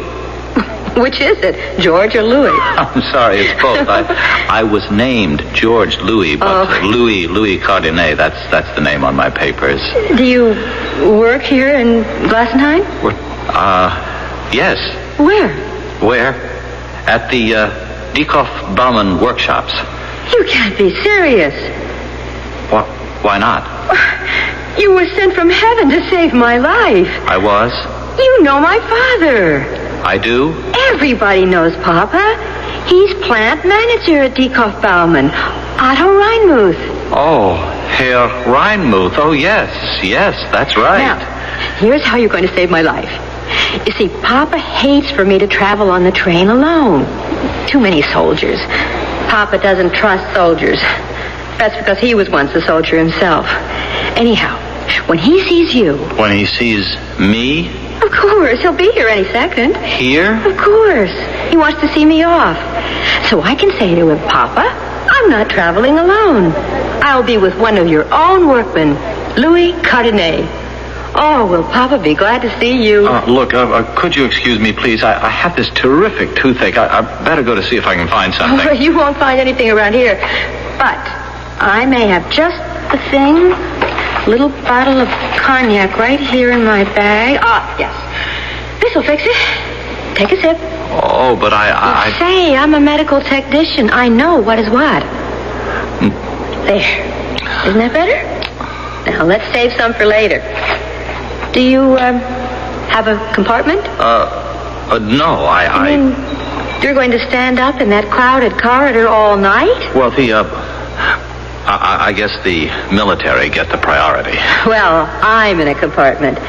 And as soon as somebody gets off, why don't you just come inside? I rode in the corridor coming home.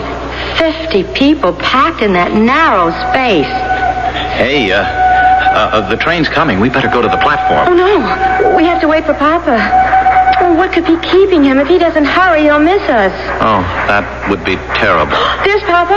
Just come in the door, see? Look, I have to. I promised I'd help my friend with this luggage. Oh, no, I'm holding on to you for dear life. If he sees I'm traveling with you, I can leave without one of his famous lectures. Can't he just curl your hair, though, when he gets started? But look, Isn't that typical? He stops to talk with that fellow near the window. Papa knows everybody. Listen, you have got to be a good, reliable fellow. Otherwise, you'd never have earned a furlough. And that means you're one of Papa's favorites. But we'll miss the train. There's plenty of time. I'll make him hurry. Papa! Papa! Over here! Oh, when he gets involved in a conversation... Look, could you help me out? Help you? I know I don't have the right to ask, but sometimes you meet someone for the first time and you feel that you... I don't know how to explain. Maybe you don't have to. Papa! Over here! I'm over here! I don't want your father to see me. Papa, hurry! What did you say? I'd rather he didn't see me. What do you mean? Look, I had to work overtime to get the furlough, and it got to be so late last night that I just couldn't finish the polishing of several outer casings. Oh. I mean, it's nothing serious or even important. No one would even notice. Oh, Papa would. And you know, I'm just... It's a good thing you told me. Papa could make you go back there and finish right now. Yes. Do I ever know Papa? Oh, he's coming now. I don't think he sees you. You better go to the platform. Yes, I better. I'll see you on the train. I'll see you on the train.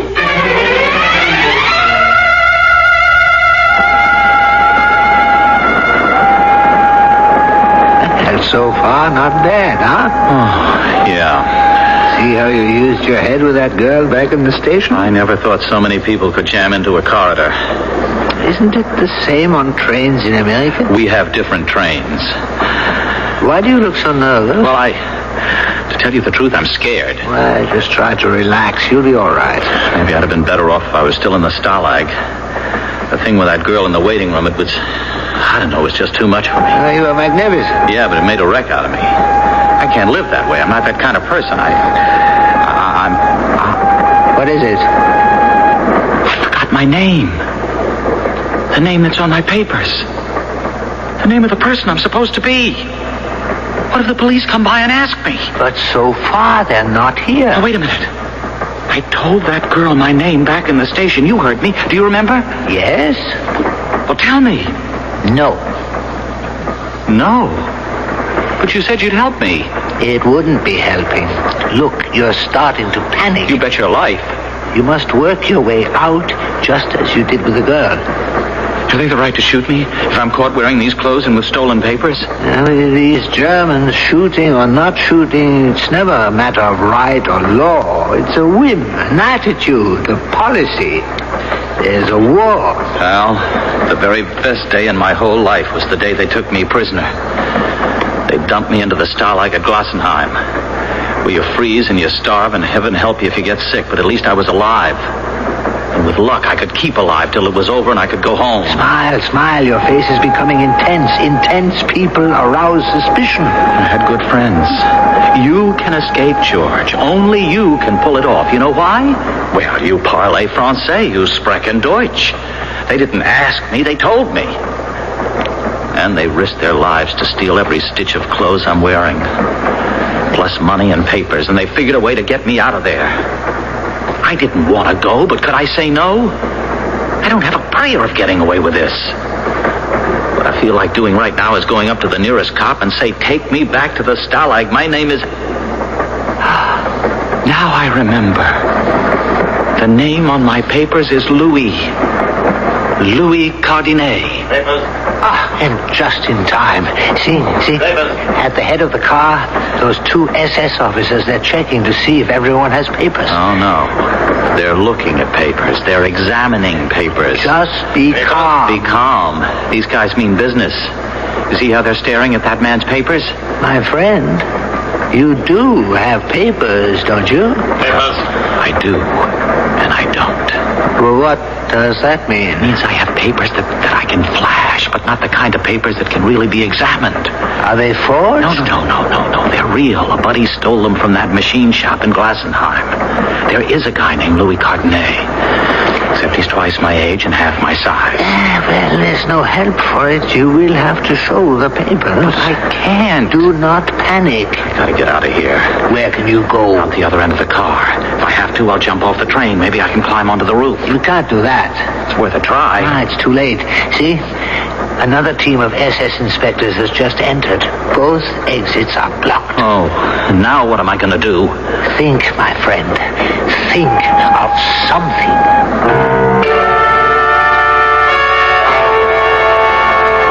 These days, people who are being faced with the making of a decision usually say, let us review our options. Corporal George McAllister, who is escaping from a German prison camp, has only one, and that is to show his stolen identification papers. Unless, of course, he can think of something. What can he possibly think of in the short space we have between now and the second act? I love a good mystery, don't you? And one of the best I've read is The Black Tower by P.D. James. This is no mild English country house mystery. Oh, no, my friend, not this book. The Black Tower is a mystery chiller of the first rank. Commander Adam Dalgleish of Scotland Yard arrives at a prim nursing home on the English coast, only to find it has become a labyrinth of inhuman terror, lurid poison pen letters, and murder. A saintly man of God slain by an act of satanic evil, and the secret lies hidden in the strange, isolated building known as the Black Tower. Excitement builds page by page until Adam Dalgleish comes to the terrifying dramatic climax. With him, you will discover that the murderer is... in the last few chapters of the book, of course. Read it. The Black Tower. Available in paperback from Popular Library. Wheels are ever spinning, shining spokes are catching sun. There are people seeking nature, seeking help and seeking fun. Last year, over 15 million new bicycles were sold in the United States, and over 70 million are now in use. Studies show that the leading causes of bicycle accidents are loss of control, mechanical and structural problems, and the entanglement of foreign objects in the wheels. So, make sure your bicycle meets the new safety standard. So cycle of America, our craftsmen are being told. There's a life that is riding on every bike that's sold. For more information, write Bicycles, Washington, D.C. 20207, the U.S. Consumer Product Safety Commission.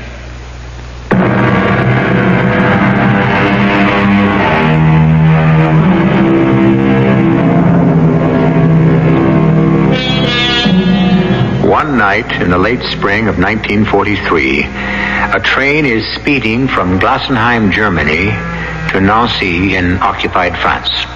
The train is filled with German soldiers, officials, businessmen, volunteer workers from the conquered countries, and one escaping American prisoner of war. He's dressed as a French volunteer worker. His stolen passport identifies him as Louis Cardenet. His problem is he doesn't look very much like a Louis Cardenet. I tell you, pal, my papers aren't good enough to be examined the way that fat man is checking them. My friend, sooner or later you will have to show those papers. Not to that mean-looking fat one. I know his kind from back in camp. Now, you listen to me and you'll be all right. How can I be all right? Believe me, they depend on fear. Stare them down. You are Louis Cardenet, a machinist who has worked loyally for the glory of the new order. You are going home on furlough. There can be no question about you or your documents. This attitude is what they must read on your face when you hand them your papers. Oh, sure. Stare them down. They don't read the papers, they read your face. Let them read confidence. I knew I shouldn't have taken the train. It's the quickest way to go. Go? Where? But surely you know where you are going. If I ever get there. Why shouldn't you get there? It's a certain place in Nancy, a cafe, where the underground is supposed to smuggle me back to England. Oh, that's good. I go there, and I give them a certain password. Papers. That officer, that fat one, he's working his way closer. He scares me. Remember what I said? Look him in the eye. Hello. Hello. I've been looking all over for you, Louis. Enjoying the trip? It's fabulous. A woman in my compartment is getting off in about an hour from now, so there'll be room for you. That is, if you can tear yourself away from your friend.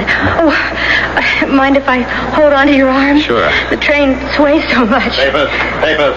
Are you sure you're a Frenchman? Why do you ask? You're the shyest Frenchman I ever met, if you know what I mean. But that makes you very interesting. Oh, how's Hugo? Who? Hugo Heilman, chief draftsman at the shop. Oh, Herr Heilman. Yes. Well, you know. How's his wife? About what you'd expect. I know what you mean. What did they name the little girl? Brigitte. Yes. Brigitte? I can't believe that. How could he not name the baby after that rich old aunt of his, Margaret? That's right. I'm sorry. He did. I was thinking of someone else. Sure, yes. He named her, Little Margarita. No, the old girl may not leave him her money anyhow. Oh. Here are your papers. Yes, sir. Here they are. Your papers, Fräulein. Her papers? Her papers. Oh, they're right here in my bag. Right here. Oh, no. Now that I look, I don't have them in... Oh, I know. They're in my suitcase back in my compartment. Papers must be available for inspection at all times. Oh, that's certainly true, sir. I'll go get them. Papers. I said papers. What's the matter, you stupid foreigner? Don't you understand? The poor fellow, he's not feeling well. Keep out of this. Your papers. What's your name? My name? Your name and your papers. Well, yes, I have them. Hand them over. Remain here until I get back. Out of my way. Westerman, who have you got? Now's my chance. I'll go out the other door and try for the roof. It's impossible. I can't face him. I fell apart. You saw it happen. I couldn't control it.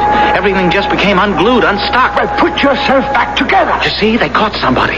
The other guards are dragging him off, and here's Fatso making his way back. I can't face him. I can't. Not now. Louis. Look, I need time. Just a little bit of time, and I'll be all right. I'll find you sometime. What? How? Here. Go into this compartment. What? Who's in there? Soldiers. Soldiers? They're in a good mood. Just came off furlough. Are you crazy? You're a soldier. You can get along with soldiers. But these are German soldiers. Soldiers are soldiers. In you go. Gentlemen. Hey, what's this? This poor fellow needs a little fresh air. He's a patriotic Frenchman who has been working for the Führer in the factories. Oh, hey, it's the Frenchman with the good-looking blonde who was back at the station in Glasenheim. Come on in, have a drink. You'll be all right, Louis. You'll be all right. Yeah, sure. Hey, where's your girlfriend? Go bring her in.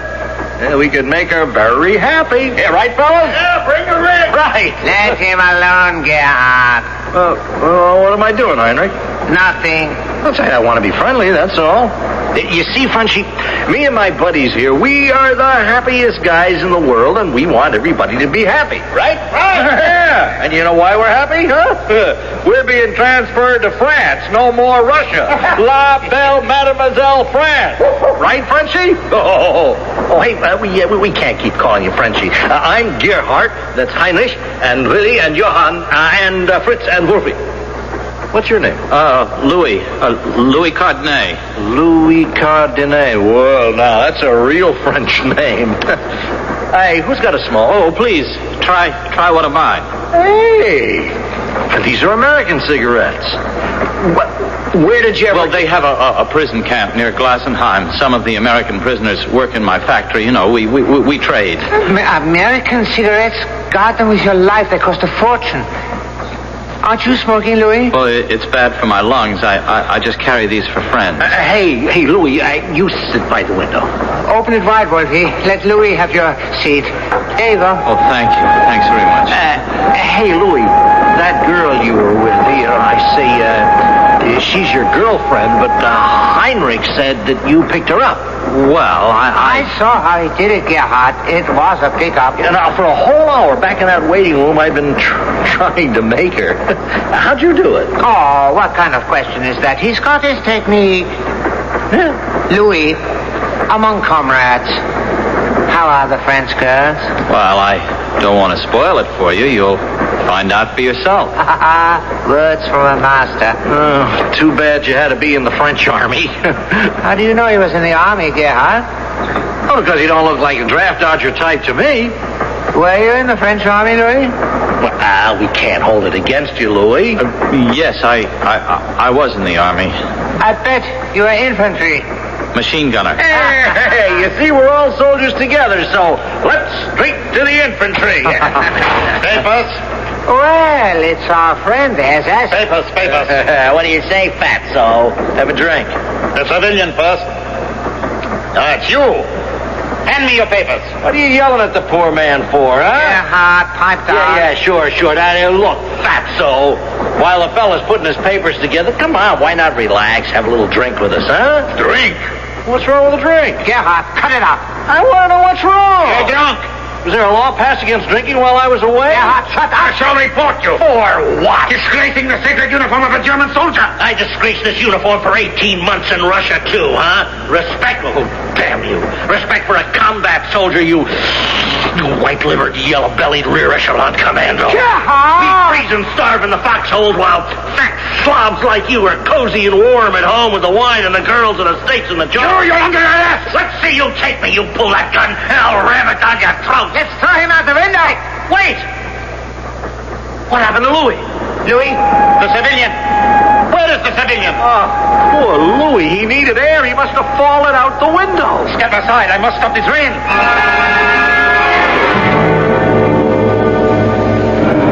Hello there. See Louis? Oh, Fräulein. He must be around somewhere. If you find him before I do, tell him there's room in my compartment now. I will. Why is the train stopped?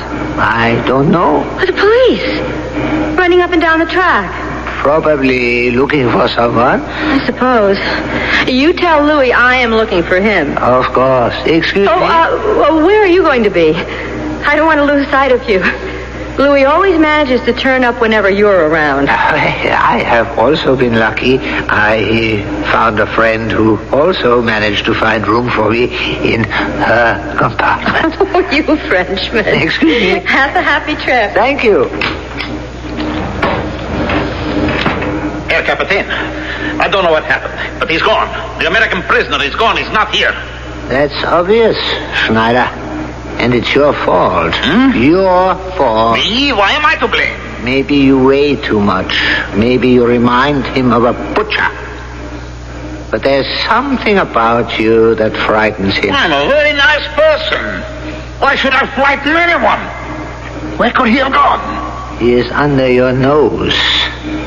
Or should I say above your nose?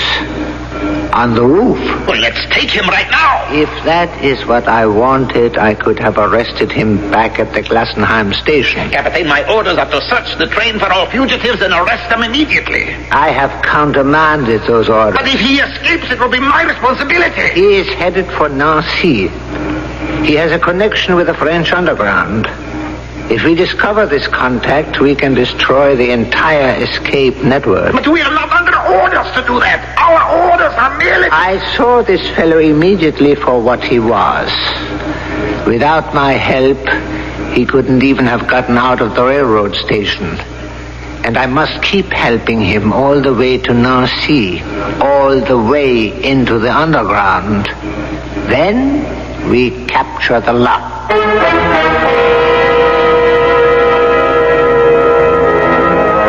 Place not your trust in princes, the bard advises. From the look of things here, place not your trust in anybody. Poor George McAllister, or Louis Cardinet, the game he's in is rough enough, but to have to play it against a stacked deck, well, the cards are now being shuffled for Act 3.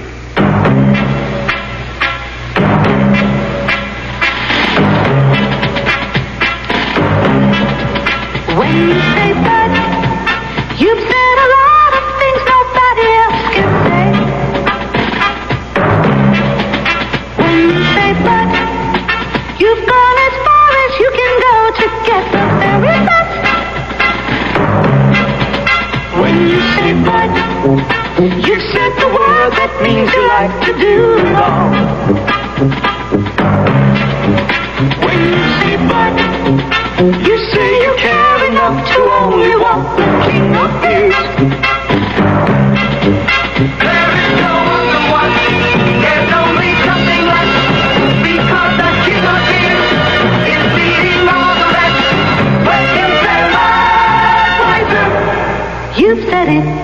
Anheuser-Busch, headquarters, St. Louis, Missouri.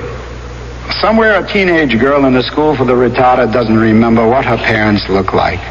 And somewhere a great-grandmother in a nursing home doesn't even bother to celebrate her 85th birthday.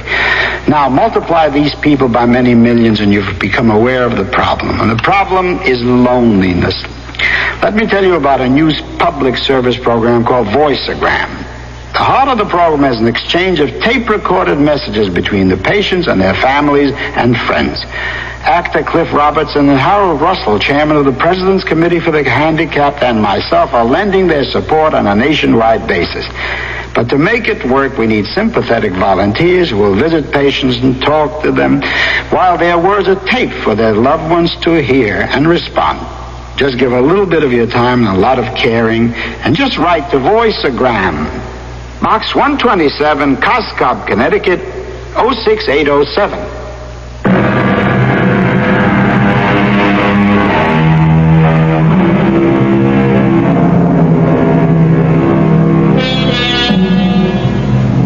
The wheels of the train are turning, and there are wheels within wheels that are turning too, and not all of them in the same direction. The kindly gentleman in the beret is helping George escape. Why not? He's an SS officer in disguise. He's assisting George to jump from the frying pan right into the fire. But, Captain, the safest thing for us would be to arrest him right now. Get out of this compartment and keep out of sight. I have to check papers. Let Hans and Westermann do it. You frighten him. So just hide somewhere. Please, Herr Captain, if he should escape. You realize I can be punished. I could be transferred into the infantry. Well, at least you will lose weight. Now get out of here.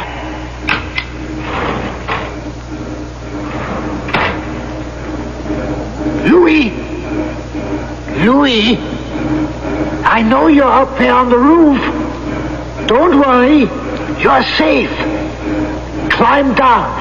Get in here. Oh. Here, let me give you a hand.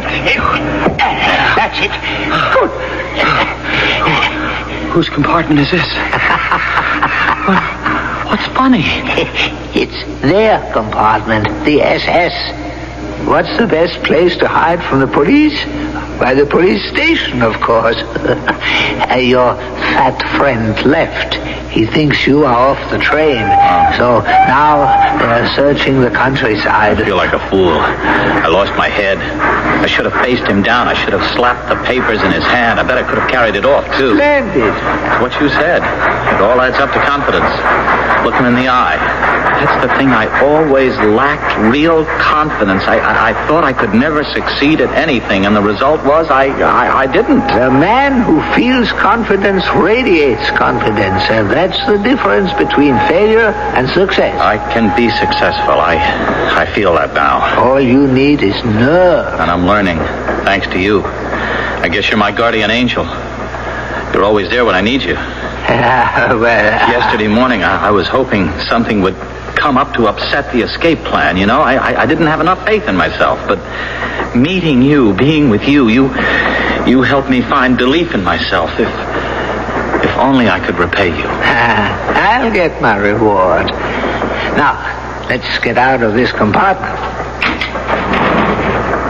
Louis, here I am. I'm scared of that girl. Oh, no, don't be. She's your guardian angel. Who suspects young lovers? She acts flighty, but she's smart. Every now and then she gets in a question, as if she's out to trap me. It may be your imagination. Stay there, Louis. Wish I could get rid of her. No. She turned the train inside out looking for you. Don't fight fate, Louis. Found you, finally. Is the tooth still bothering you? Well, We've got the medicine for it in my compartment. Come on. There's plenty of room now. We have it all to ourselves.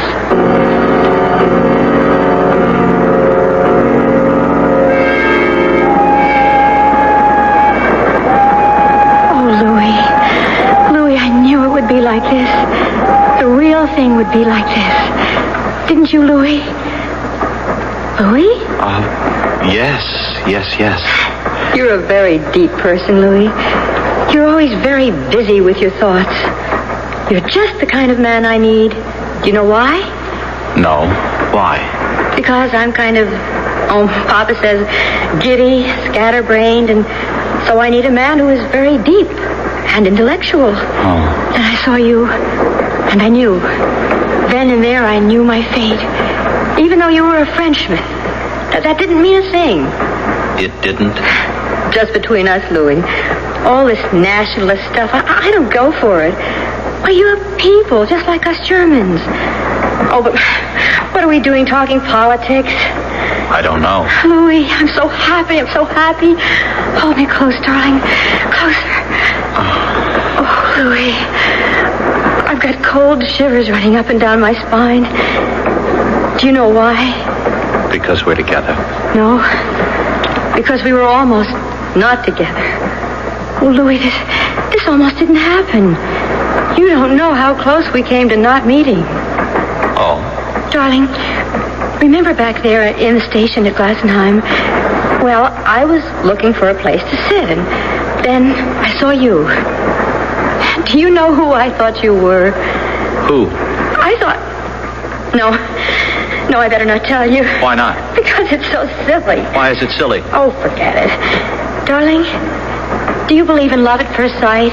Who did you think I was? Oh, it's not important. Sometimes life can be like a novel. Two lonely people meet and fall in love. Who did you think I was, Ursula? Say that again. What? My name. That's the first time you ever spoke my name. Say it again. Ursula. Till now, I always hated my name. Ursula. Ugly. I'm more the Lisa or Elena type. But the way you say Ursula... Well, it is such a lovely name. The soft U sounds, they seem to come up from the heart. It's a divine name. Ursula, who did you think I was? Oh, it's final. I won't tell you. But why, Ursula? Why? Because you'll laugh at me. I won't. Swear? I swear. Well, back at the station, I thought you were... Now, you promised you wouldn't laugh. I promise. A man can lie to me, beat me, even betray me. But he mustn't laugh at me.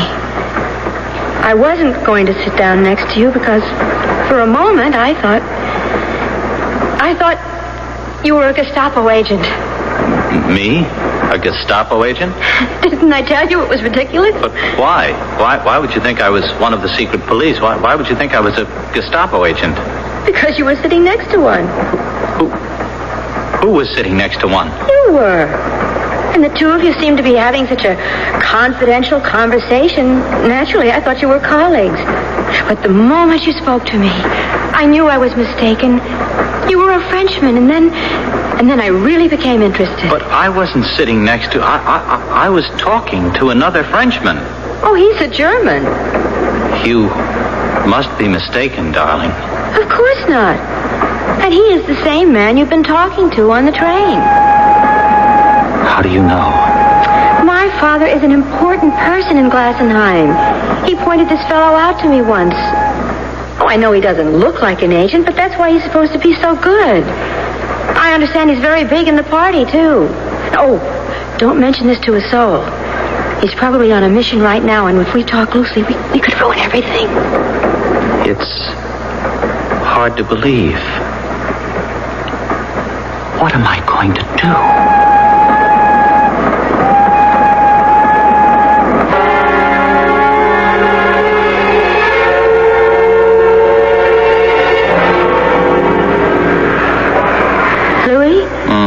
Louis, darling, wake up. We're here. What? Nancy, we're in the station. What? Oh, Nancy. We'll go to my place for breakfast, all right? Yes, all right. I have to go and brush my teeth and put on my makeup. I won't be too long. I know there is one thing a man can't stand, and that's a girl who takes forever to get ready. Wait for me here, darling. Ursula, are you sure about the man in the beret? Oh, can't you forget about him? Oh, yes, dear. I've forgotten all about it. And I'll be right back. Goodbye, Ursula. Goodbye? Why do you say goodbye? What, you're leaving me, aren't you? Well, I'm just going down the corridor for a few minutes. But you are leaving me. Louis, you are so crazy. But that's why I love you. Goodbye, Ursula. Louis, where are you going? Oh, I thought I'd sneak out through the window. I have to give her the slip. Wait. Let me shut the door. I was waiting for her to leave your compartment. Oh? I've told Schneider to delay her on some pretext while you and I get out of here. You're right. We'll take the window. We? I'm part of it now. I'll see you through to the end. Oh, pal, you've been so helpful. I'd like to shake your hand. Of course.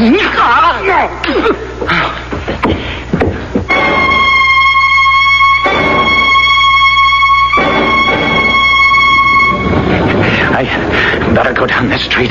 No, it's no good. There's a squad of police. All civilians against the wall. Show your papers.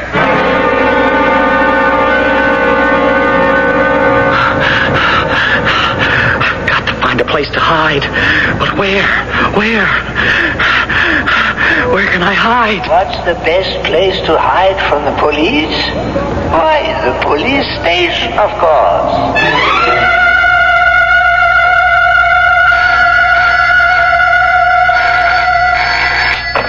Police Control, Lieutenant Donitz. Yes, we have the news and the man's description.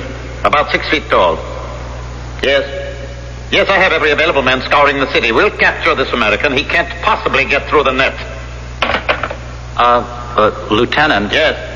Sir, I have come to Nancy to... Oh, speak up. Speak up. I'm not a mind reader. Oh, excuse me. I applied for a furlough so I could see my mother, but she isn't here in Nancy anymore. Yes? I found out she ran away with a German soldier. Well, she's better off. Smart thing to do. Yes, but what happens to my furlough? You see, I only was given a furlough because I wanted to visit my mother, but if she isn't here, do I still have... Why don't you just go out and have a good time, Frenchie? Well, suppose someone checks my papers and says, why didn't you report back? You're a good man, Frenchie. Stick around. I'll check the law out for you. Oh, thank you. Thank you so much, Lieutenant. Respect for the law. It's what we need. Yes, sir. Hello, Sergeant Major. I have a little problem which you can answer.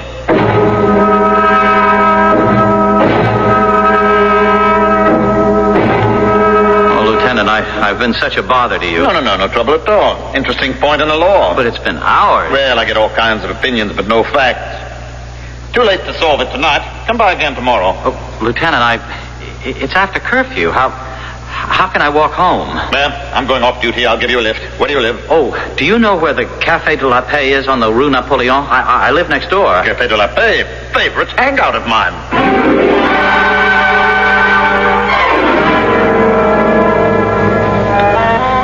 Lieutenant? Oh, what's up? Law says we have to close. Well, if that's what the law says, that's what the law says. So, good night, Frenchie. See you tomorrow. Good night, sir. Well, mister, time for everyone to leave. Bartender, I'm looking for Mr. Lafayette. Are you kidding? I hadn't had any Lafayette brandy since 1939. I was told to ask for Mr. Lafayette. Who told you? Friends of mine in Germany. I don't know anybody in Germany. Mister, I'm in a jam. I'm an escaped POW, American. Ooh, is that a fact? Oh, wait, I remember now. The password. It's not Mr. Lafayette. It's Lafayette. You are here. What's your name? Corporal George McAllister. You're the guy we're waiting for. Francois, no, don't shoot. No, don't shoot me. Francois is behind the door. You came in here with a Gestapo officer. Oh. You pretended to be French. What were we supposed to think? You were going to shoot me. You're a cool customer, friend. You sure know how to escape. Why don't you write a book?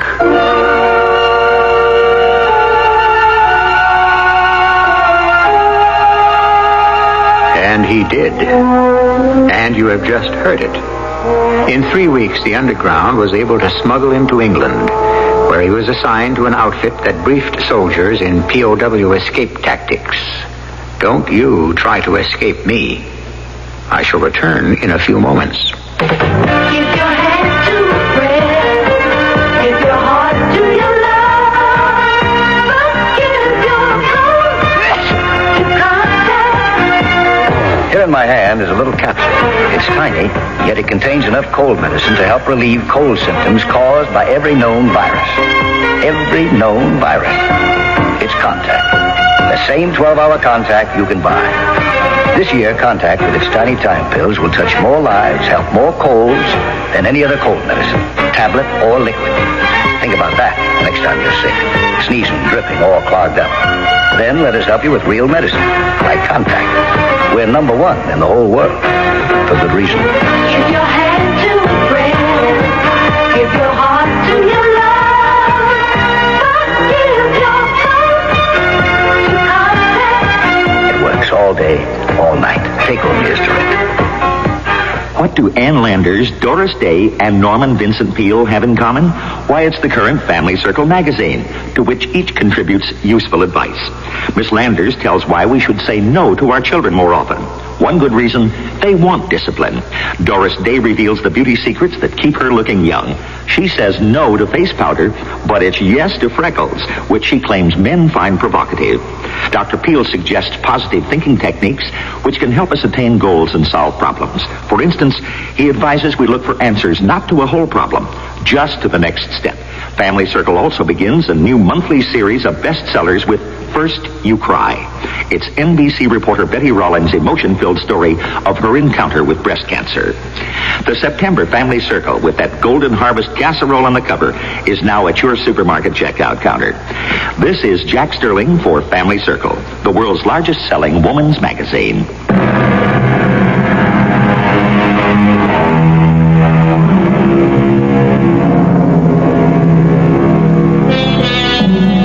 What began as an essay in trust has been expanded to include a treatise on confidence, self-confidence. You are what you think you are. The limits to your ability are those that you yourself choose to impose. And there should be no limits to your ability to listen to us 7 times each week. Our cast included William Redfield, Robert Dryden, Earl Hammond, Mandel Kramer, and Rosemary Rice. The entire production was under the direction of Hyman Brown. Radio Mystery Theater was sponsored in part by Contact, the 12-hour cold capsule. This is E.G. Marshall inviting you to return to our Mystery Theater for another adventure in the macabre. Until next time, pleasant dreams.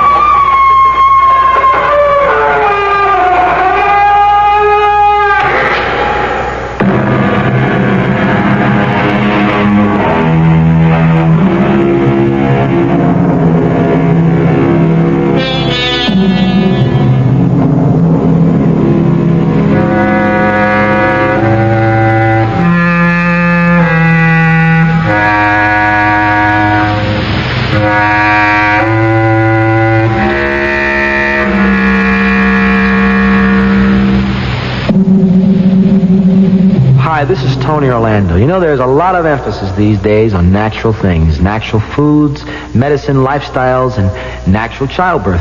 Now, natural childbirth is truly beautiful, but going natural should include regular medical checkups. Lack of good medical care during pregnancy can endanger not only the health, but the lives of the mother and her baby. So, if you're going to go natural, don't forget that lack of health care can result in a birth defect, which we know as mental retardation. Even natural childbirth requires a doctor's care during and after birth. So be sure that your baby will have a natural, healthy life too. Find out how you can prevent mental retardation. Please write me, Tony Orlando, care of Civitan, at the National Association for Retarded Citizens, Post Office Box 6109, Arlington, Texas 76011. Wheels are ever spinning, shining spokes are catching sun. There are people seeking nature, seeking health and seeking fun. The U.S. Consumer Product Safety Commission has issued a new safety standard for bicycles. A bike with coaster brakes must be able to stop in 15 feet from a speed of 10 miles per hour. A 10-speed bike with hand brakes must be able to stop in 15 feet from a speed of 15 miles per hour. Brake performance is one of many safety rules.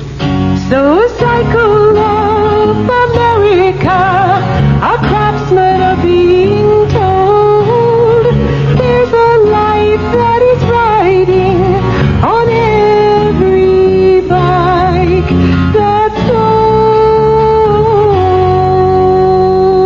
For more information, write Bicycles, Washington, D.C. 20207. This message brought to you by the U.S. Consumer Product Safety Commission. WFAA, Dallas Fort Worth.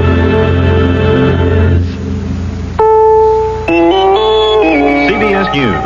Hurricane Belle is lashing its way across New York's Long Island, creating considerable local flooding and power failures, and is targeting Connecticut and New England. I'm Mike Stanley reporting on the CBS Radio Network. After buffeting Long Island's South Shore with torrential rains and winds up to 90 miles an hour, the eye of the storm reached Long Beach, just 5 miles east of the New York City line, shortly after midnight. A switch in course, what weathermen described as a wiggle to the west, shortly before the storm blustered ashore, took the most severe wind and rain away from the eastern Suffolk County areas, which had been alerted earlier to expect the worst. Suffolk County Department of Emergency Preparedness Director Major Norman Kelly described the situation as the hurricane made innumerable roads impassable under deep water, felled trees, and downed power lines. We're getting winds up to about 70 to 75 miles per hour. And heavy rains, of course. We've had reports of breakthroughs on the Fire Island beaches. There have been many reports of power lines down, which of course is expected, and trees down. The center of the storm seems to be passing further west of us than had it been expected. Weather reports indicate the eye passing over the Jones Beach area. At last word, some 60,000 Long Island homes were without power. The eye of the storm now has reached Long Island's North Shore. The leading edge of the storm, after crossing Long Island Sound, has made a new landfall near Bridgeport, Connecticut, where 81-mile-an-hour winds have been reported. There, too, many trees are reported to have been felled, their roots easily ripping out of the soggy soil, and some 55,000 homes are reported without electricity in Connecticut. The projected course of the storm will take it through Massachusetts, dropping heavy rain over virtually all of New England. A typhoon heads for China. That story and other news following this message. The Republican National Convention begins Monday, August 16th, with all the hoopla and harangues that earmark these quadrennial events. CBS News' George Herman and Neil Strasser will co-anchor live selective coverage of the convention, and Dallas Townsend brings you analysis. Listen for CBS News convention coverage twice each hour, with major developments broadcast live in full. The Republican National Convention beginning Monday, August 16th on the CBS Radio Network. Hello, I'm Chevy Chase, and you're not. With your contribution to CARE, backed by needy people's willingness to work, families are fed as men build roads, safer water systems, modest homes, small clinics, feeding centers, and schools, and women work in the fields growing food. Through CARE, children at least have a chance to live and grow. Now's the time to help CARE help the millions of people around the world who still need the means to help themselves.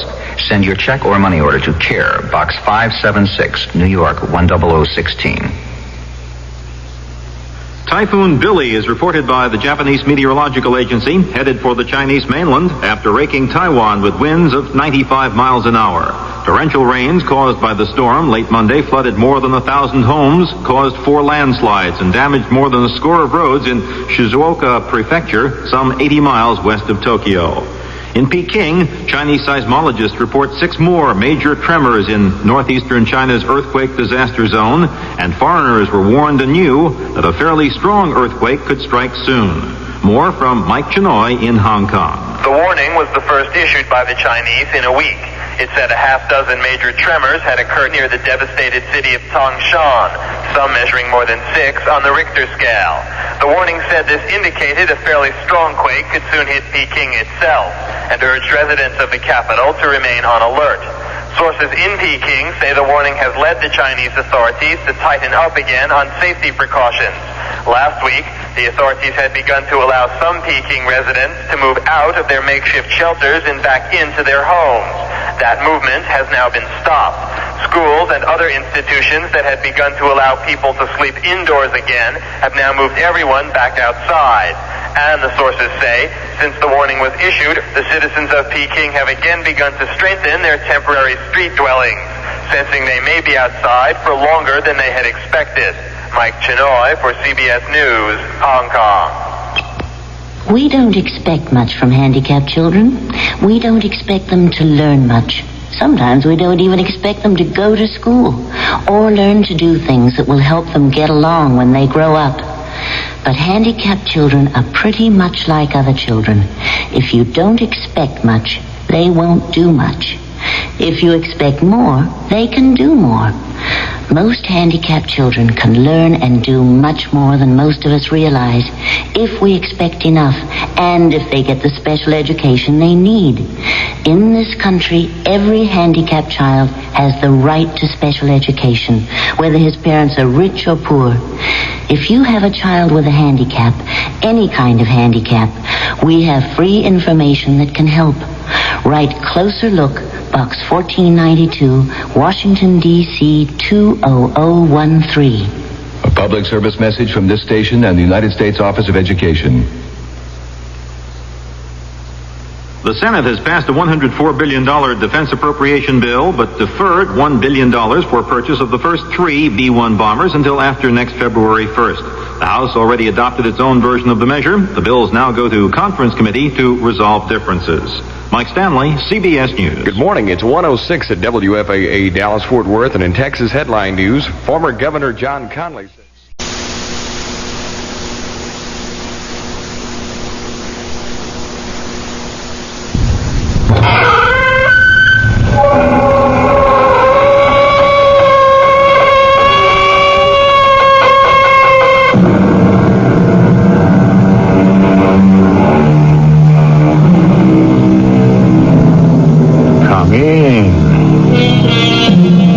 Welcome. I'm E.G. Marshall. I've always wondered a little about the 7 deadly sins: pride, anger, envy, lust, gluttony, laziness. I mean, I'm not touting any one of them as an admirable trait, but isn't every one of us a little guilty of all or most of them in our lifetime? Human frailty, perhaps, but deadly sins? Surely all of us who hope for heaven would also hope to be forgiven if we committed any of them, except the 7th, the one I didn't list. Greed. That one can be truly deadly. Don't you see anything when you look with me into the crystal ball? No. What do you see, Madame Tudonia? A face. A woman's face. Randy, you are doomed. A woman will bring you death.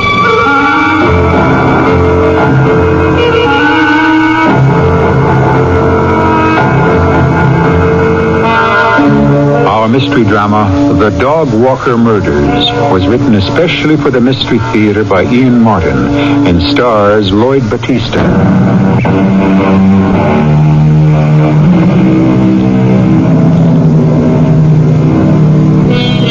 The most insidious poison that saps any individual or nation is greed. It has toppled empire after empire, broken the strongest men down through the ages, men like Caesar, Alexander, Napoleon. It has broken countless unsung men like our protagonist in this story. Randy Garfield has no place in history, except maybe as an example of our permissive society. It wasn't his fault that he grew up in the era where too often the cry of the young is, "The world owes me a living." And for a while, Randy found that his peculiar talents seemed to satisfy that belief. Randy, come have a cup of tea with me. No thanks, Madame Tridonia. I will read your future. I don't care much about that anymore. But you should. He's dead, old woman. Honey is dead. We all mourn your father here at the circus.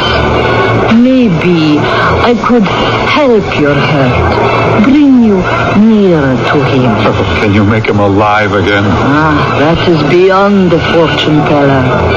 But perhaps I could help you to begin to live again. I think we must talk. Why? It is too noisy to tell you here on the midway. Come inside my wagon. Okay. Now, will you have tea? Why not? Why do you think you have to talk to me? Oh, it isn't all fake what I do. You might be surprised how much of the future really is revealed to me. I wouldn't be too surprised. You knew Dad was going to die, didn't you? Yes. How did you know that? He told me. He said you warned him against that fancy entrance with the parasol.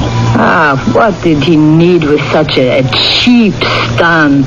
The greatest clown the circus has ever known. Risking his life, floating all over the big top, clinging to that flimsy sunshade.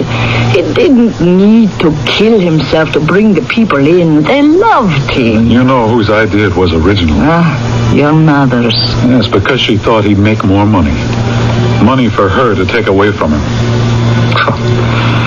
It's the only reason I wish she hadn't died. At least while she was alive, he'd never give in to the idea. Why did he have to do it after she was gone? Because he loved her. After the hell she made of his life? He couldn't help himself. Oh, I hate that woman. Hush, she's dead. No, not for me. Never for me. I see her face in every other woman's. You mustn't let her make you hate all women, Randy. I can't help myself. Then I must try to help you. Listen to me, Randy. I have things to tell you. Gaze into the crystal ball with me. Watch the magic mists swirl deep within the sphere. Concentrate. Probe the drifting fog. Watch as the future opens to you. Watch. Remember.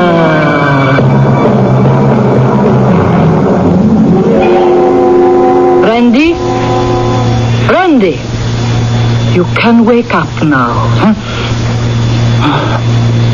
Oh, did I fall asleep on you? No, not exactly.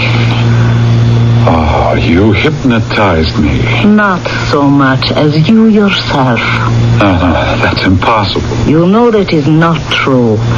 I've taught you enough about hypnotism for you to know that anyone can be hypnotized if they don't fight it. What's your post-hypnotic suggestion this time? None. It isn't your past I care about. It's your future. Oh, my future? Yes. What will you do with yourself now that your father is gone? Get out from under. I mean, I don't belong in the circus. I never did. The only reason I've hung around this long was to take care of Pop. He needed me. I don't care how. I'll find a way. You're a strange boy, Randy. What do you want of life? I'll tell you what I want, Madame Tridonia. Money. Money to buy me anything I want. Money to make me a somebody instead of a nobody. Money to be free to live my life and wipe out all the memories of the past. There are other things in the world. What about love, a wife, children? Oh, what has love ever brought me but disaster? A wife after my mother's example? Children? Would I wish my childhood on any other kid? I must warn you. There is great danger for you in the future. Did you not see anything when you looked with me into the crystal ball? No. What did you see? A face. If you don't change your attitude about women, Randy, you are doomed. A woman will bring you death. If I was fond of any woman, it was Madame Tredonia. But I had no time to pay any heed to gypsy warnings. I wanted to break free, get away from my past. It took time to get my foot on the first ring on the ladder to success. I went to work for a bank. Well, Randy, this is our last stop in our brief tour of the bank, the safe deposit vault.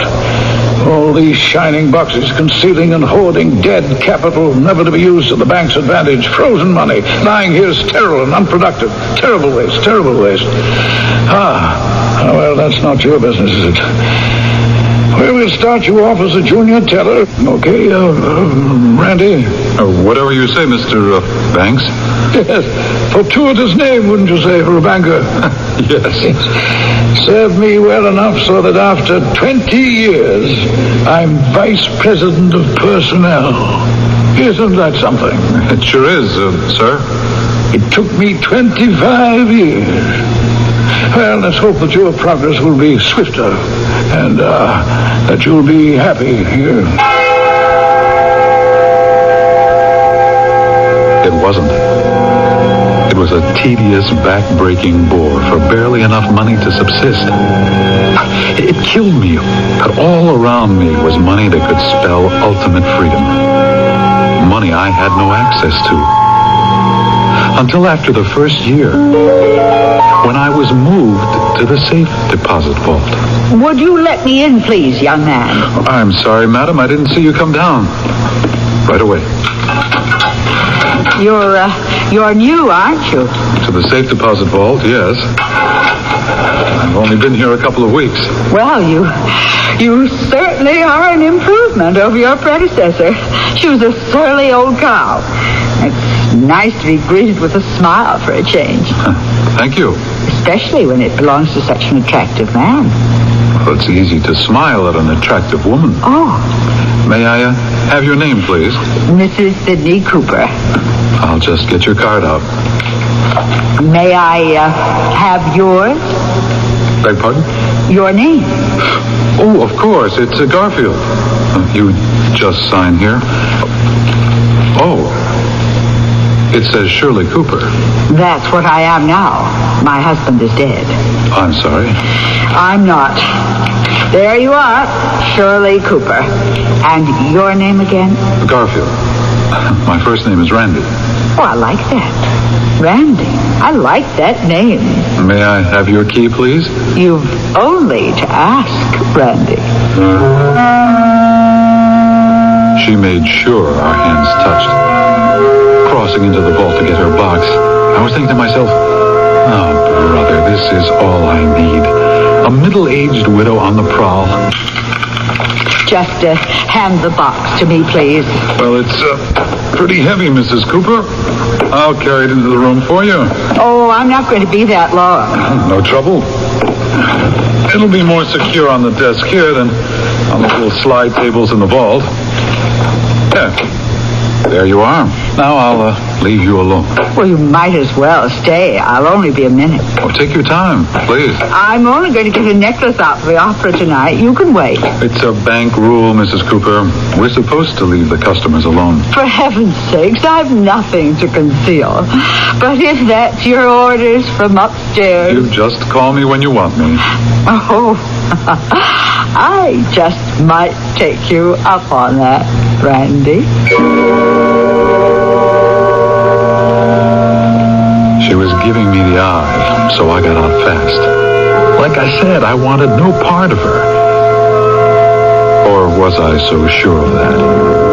Now that I'd had a gander at what she had in that safe deposit box, it was crammed with what looked like Krugerrands. But whatever the coins were, they were pure gold. There we are. And here's your key, Mrs. Cooper. Thank you. Well, it's been a pleasure to meet you. I can say the same. Your wife must consider herself a very lucky girl. Oh, I'm not married. Really? Well, then that makes us two of a kind, doesn't it? I suppose so. Unattached and fancy-free. Or is there a special girl in your life? Not at the moment. If you'll excuse me, that's my phone. Saved by the bell. You run along. I'll see you tomorrow when I bring my necklace back to the box. I couldn't get that crazy dame out of my mind. Not so much her as all those gold coins I'd seen in her deposit box. The next day, she came in just before closing. It wasn't till after I'd put her box away that she spoke to me. Do you go home now, Mr. Garfield? Well, just as soon as I button up a few things. Will that be long? Oh, 5 minutes or so. Oh, why, Mrs. Cooper? Well, I think I had one cocktail too many at lunch yesterday before I came here. I'm afraid I acted a little silly while I was with you. Oh, I didn't notice anything. Well, that's kind of you to say that. Just the same, I'd like to offer you an apology. No apology necessary. I'd feel better if I made one. Will you join me for a drink? My treat. I think I'd like that very much, Mrs. Cooper. What the heck, I thought. If she wants to make a lady killer out of me, what's the harm? I didn't realize then. I was looking at a lady I was going to have to kill. Randy Garfield had been warned by the fortune teller, Madame Tredonia. But Randy had been too anxious to escape from his circus background and forget his past. Now it is to return to haunt him. First of all, showing him the road to riches, and then leading him down the other side of the mountain to total disaster. I shall return shortly with Act 2.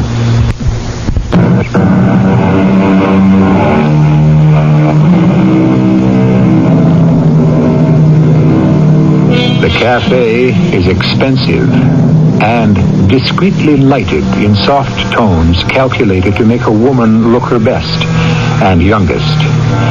The preliminaries of the brief apology have been quickly passed over in favor of polite but interesting probing by each party for information about the other.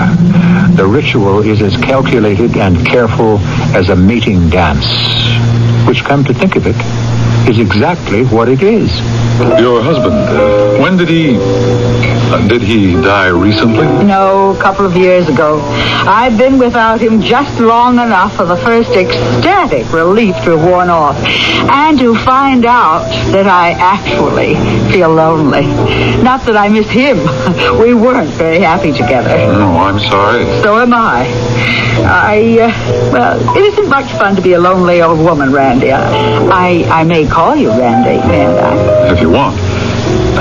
But look, you're not old. And I bet you have lots of friends. And Guy... Oh, I have hosts of acquaintances, my dear boy. I couldn't begin to count the girlfriends I have in my general age bracket. The men, well, that's a little different. The ones in their 40s or 50s are in the throes of the last desperate macho fling and only care for a fresh young game. The older ones are either bores or candidates for a wheelchair. Now, that's enough about me, Randy. Now tell me about yourself. Well, there isn't much to tell, Mrs. Cooper. Now, if I can make it Randy, can't you make it Cheryl? Okay. Cheryl. Do you know that you have the most extraordinary eyes? How about another drink? Well, if you insist. Waiter, 2 more of the same. All right now, Randy? What? Tell me about yourself. Well, it's not very interesting. Let me be the judge of that. I was brought up, sort of, in the circus. My father was a clown. Well, now that's fascinating. I hated it. You didn't want to grow up to be a clown? No, I thought every little boy did. I wasn't allowed to. What do you mean? My mother. She hated the circus and everything about it. Finally, she got so she hated my father. Said he ruined her life. Now, she was always hammering away that circus folks were freaks and weirdos. She could have been a singer or a dancer, she thought. But she liked this stuff too much. She was an alcoholic? She was a lush. You didn't like her? I couldn't stand her. When I got old enough, I cut out and went back to my old man in the circus. Didn't you like the circus after you got away from her? No. Even being with your father? No, I let him down. I broke his heart. How? He wanted me to follow in his footsteps. He tried to teach me everything he knew, but I just didn't have it. I couldn't live up to him. Was he a very good clown? Oh, the tops. His name was Honey. Oh. Oh, my, yes. Well, I remember him. Well, he was wonderful.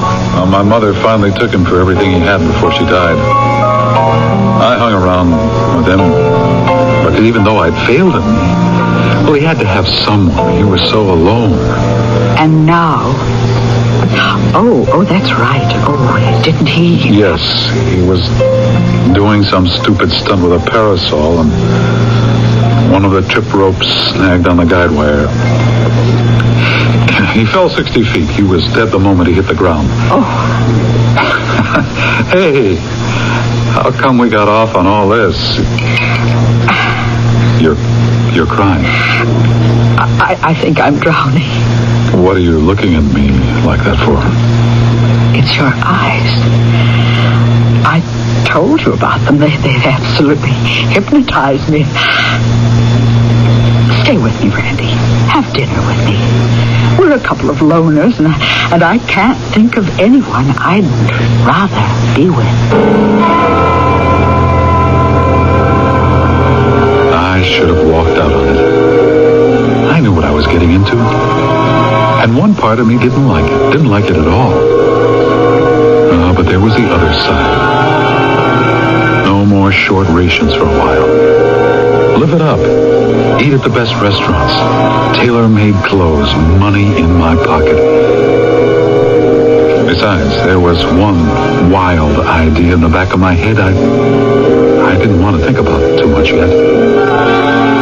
Until I did. I played it very carefully. Why won't you ever come home with me? Or at least let me come to your place. The bank, Cheryl. I think we should keep this under wraps. I've got a job to think of. I wish you'd forget that stupid little job. It's a dead end. I have no training, Cheryl. Jobs for me are not so easy to find. Then quit. You don't need one. I'll give you a better way. How? Sid left me too much for me to handle properly myself. You could marry me and take over the job.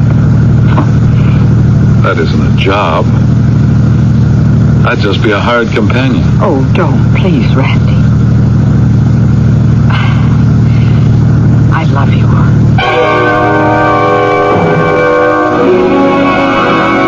Later, I thought about it. Easy street. A pocket full of dough, no more hand to mouth. I didn't think about it long. It wouldn't work for me. I couldn't be tied down, and besides, Cheryl drank too much. She reminded me of my mother. I didn't even really like her. All I liked was her money and what it could buy me. And I didn't want to lose that. It was the following night she showed me how I didn't have to. Can I build you a new drink, Randy? No thanks, Cheryl. I'm coasting. I'm fresh out. Mind if I fill up? Why not? You're your own woman. Not since I met you, lover. Oh, Randy, I can't help what you do to me. It's those eyes of yours. They just mesmerize me. I'm as helpless as if you had me hypnotized. Have you ever been hypnotized? I mean, really? No. Why? Can you? An old tent trooper like me? Well, I can show you how if you cooperate. You know with me you've got a willing slave, Randy. Okay. Let me get my keys out of my pocket. What do you want them for? I'll show you. I want something that catches the light for you to concentrate on. Now, just keep looking at these as I swing them back and forth. Just a little. Slowly. I'd rather look at you. Come on, Cheryl. Concentrate. Okay, concentrating. Just keep your eyes glued to the keys. Yeah. Now try to make your mind a blank. Let yourself relax. Concentrate on the keys. Follow the keys. Back and forth. Back and forth. Your eyes are getting heavy. You're getting sleepy. Sleepy. You want to rest. Your eyelids are growing heavier and heavier.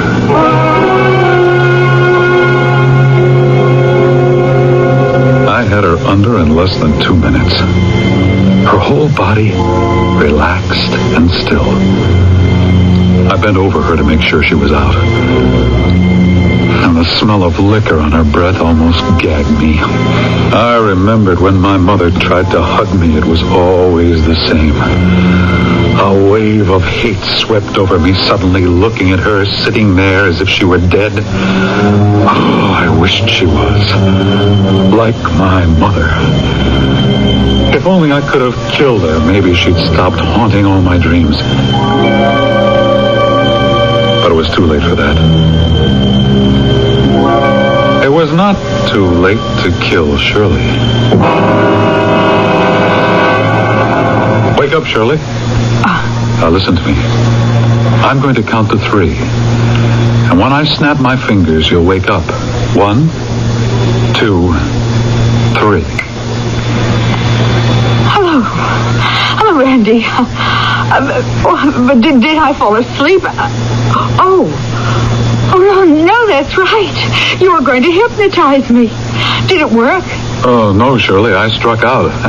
I'm afraid you just fell asleep on me. You mean I'm not under your power, so you can do anything you want with me? I guess not. Well, you can if you want anyway. Well, it's Sunday night, and I've got to be at the bank early in the morning. I'd lied to her, of course. She had been hypnotized deeply. And while she was, I'd tried a little experiment. You understand, Shirley? Yes. Repeat to me what I asked you to do just before closing. I'm to come to the bank tomorrow, just before closing. I'm to wait, if the vault is busy, till there's no one else around. Then I'm to ask you for my box, carry it to the room, and take out the Krugerrands and put them in the wastebasket. I'm to leave them there when I shut the box and bring it back to you to put away. Then I'm to go home. And what? And I'm to forget I did all this and never remember it, ever, unless you tell me to. Post-hypnotic suggestion. Just as Madame Tredonia had taught me. It used to work on me when she put me under. Would it work for me? And on Shirley? Good afternoon, Mr. Garfield. Good afternoon, Mrs. Cooper. I'd like to get something out of my box, please. Well, if you'll give me the key, I'll get it down for you. Don't I have to sign? That's not necessary once we know you. Why don't you go into that first room and I'll bring the box to you. Let me take your box. Oh, it doesn't seem to be as heavy as it was. Really? I wonder why. May I have your key, please? Here you are. Well, that's that. Could you let me out, please? I'm in a hurry. Oh, sorry, I didn't know. Well, neither did I till just this moment. I can't remember why. I just know I have to go straight home. I let myself into the room where she'd been and let the door lock behind me.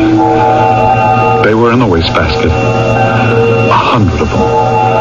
Approximate value, $50,000. I didn't need Shirley anymore. She could make a lot of trouble for me once she found the gold was missing. The safest thing to do was kill her. Besides, it was what I wanted to do. The 7 deadly sins. One thing has a bad habit of leading to another. And greed, as I said at the beginning, can so often and so quickly mushroom from petty crime to the most vicious of all, the cardinal sin of murder. I shall return shortly with Act 3.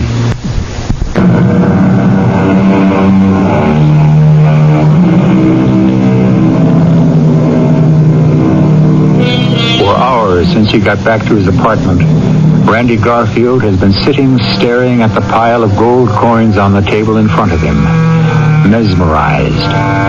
Can he get away with stealing them? Suppose Shirley should remember, following his hypnotic suggestion.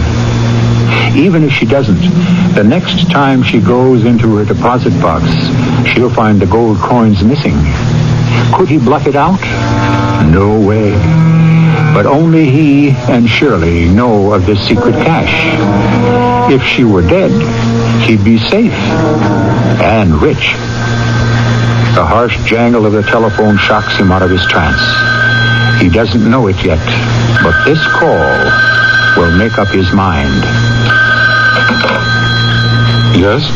It's Cheryl. Randy, where are you? It's 10:30. Why haven't you called? I was just about to. What's wrong, honey? Randy, I'm scared. I'm afraid I'm going out of my mind. Why? I've got to tell you in person. Could you come over right away? I can't. I'm flat broke. I haven't got enough for a cab. I'll drive over to your place. Where is it? You'll never find it in the dark. Look, you know the big post office at Grandin Stoner? Yes. Pick me up there. I'll be waiting. You'd better be. There's something you and I have to settle. She guessed I have the gold. So she had to go. But how? What did I use for a weapon?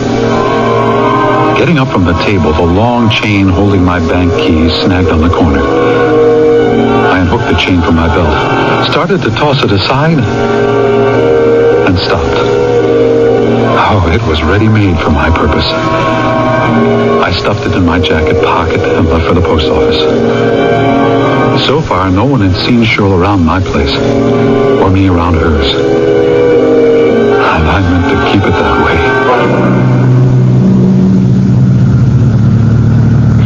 Randy, can you swear to me that you didn't hypnotize me last night and somehow put this suggestion in my head to do what I'm afraid I did today?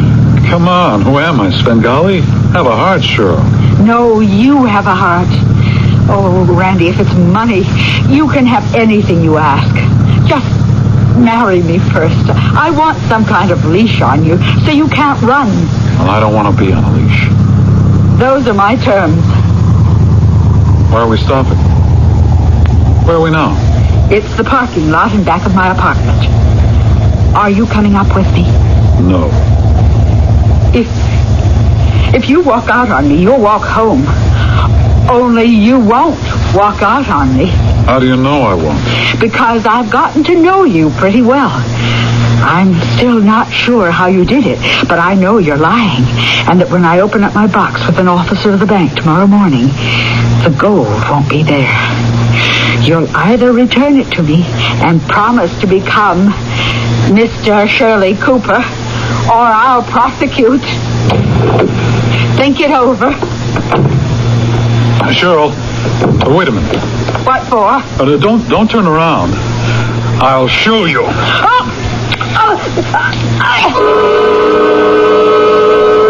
had pulled the long keychain from my pocket and snapped it around her neck.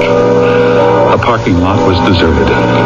We were in the shadows between the cars, outside the pool of her headlights. She didn't struggle very long.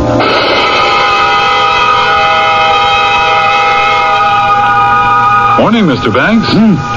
Oh, yes, good morning. Garfield. Oh, yes, of course, Randy Garfield. That the tabloid you have under your arm? Yes, sir. Dreadful scandal sheet. Anything else in it about Mrs. Cooper? Mrs. Cooper? The woman who was murdered in the parking lot of the Norfolk Arms last week. Terrible thing. She was mugged and strangled with some sort of a steel chain.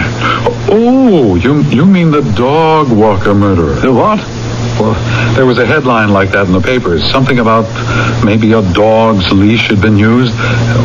But that was over a week ago. I haven't noticed anything in the last few days. Oh, well, I suppose it's a 9-day wonder. Dead as a doornail by now. Dead as a doornail. Looked as if I'd gotten away with it all right. And as the weeks passed, I could be sure I had. I was out of trouble and sitting pretty. Till one day, a couple of months later... Oh, Mr. Garfield. Yes, Mrs. Brubaker? Could you give me a hand in here, please? Only too happy to oblige. My hands are so crippled with arthritis these days. It's difficult to clip all these coupons. I don't know why my husband left me all these bearer bond things. Could you help me get these back in the box? A pleasure. Why couldn't he have just left regular bonds where they send the interest? Why can't I just leave them with my broker? Well, because there's no name on these bonds. Anyone could cash them. They're just like money. There we are. All packed in. Oh, thank you so much. You're such a nice young man. I've really grown quite fond of you coming here to the vault so regularly. That's nice of you to say. Oh, you know, as soon as I can arrange it, you must come and have tea with me. Oh, but I suppose since I'm such an old lady, you wouldn't find that very interesting. I might just find it very interesting indeed. I was careful to stay away from Mrs. Brubaker's house. Instead, I took her to tea out in the country. It was a very secluded inn, and in the shade of a willow by a waterfall. I found her the perfect subject. She came in the next day. 3 nights later, she went out to mail a letter at the deserted corner where I strangled her. The next one was just as easy as Mrs. Brubaker, although she didn't net me such a large return. The police were baffled. I felt completely secure.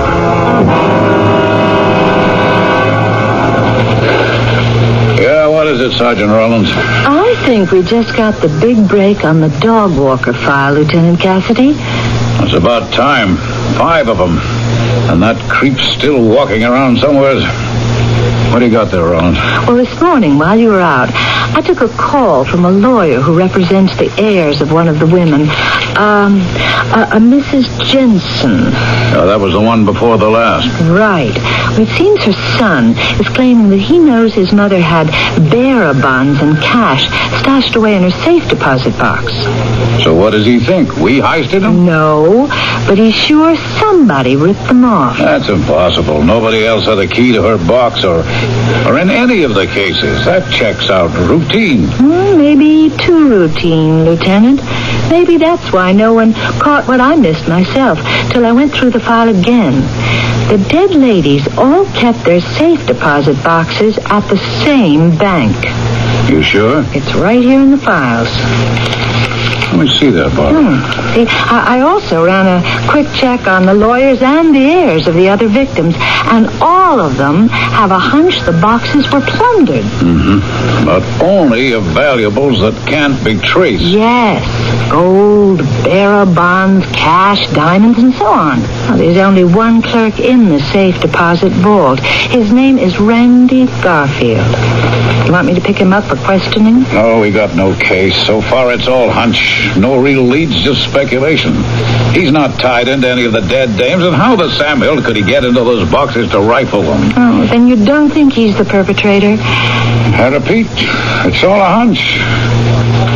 Now, how do we pin it on him?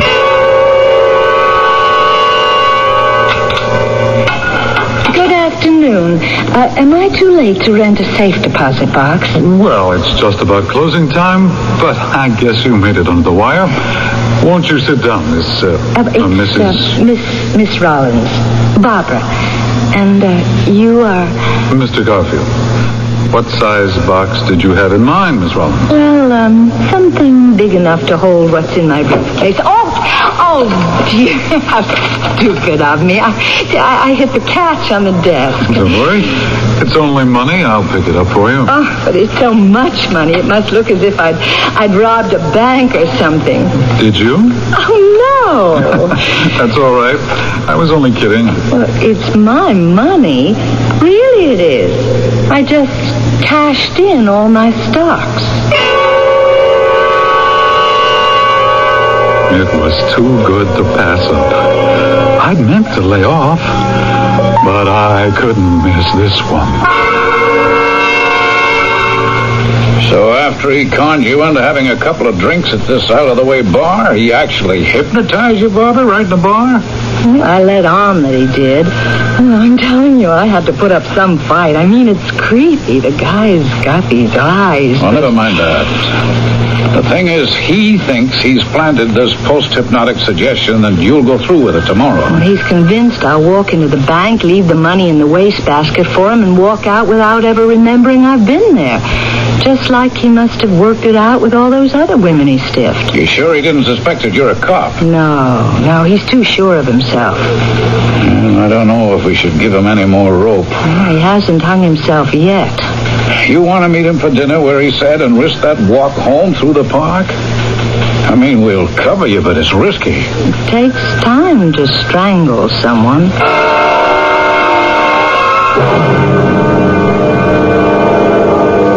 I wanted to laugh. This one was going to be the easiest of all.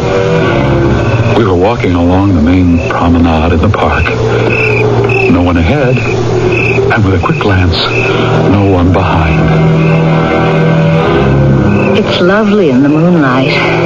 You don't feel scared? Not with you. Good. No, come over here. There's something I want to show you. What? Right down this path. You go first. Oh, I don't think I want to. Die, my lovely. Die. You all right, Sergeant Rollins? I'm all right. All right, hold on to this guy, boys. Make sure he's clean. Here, let me help you with that, Barbara. What kind of chain is this? Oh, I never wanted to use my gun, but I had to. Is he... Well, let's have a look. Garfield. Madame Tredonia was right after all. What? She said a woman would bring me death. I couldn't ever get away from your mother.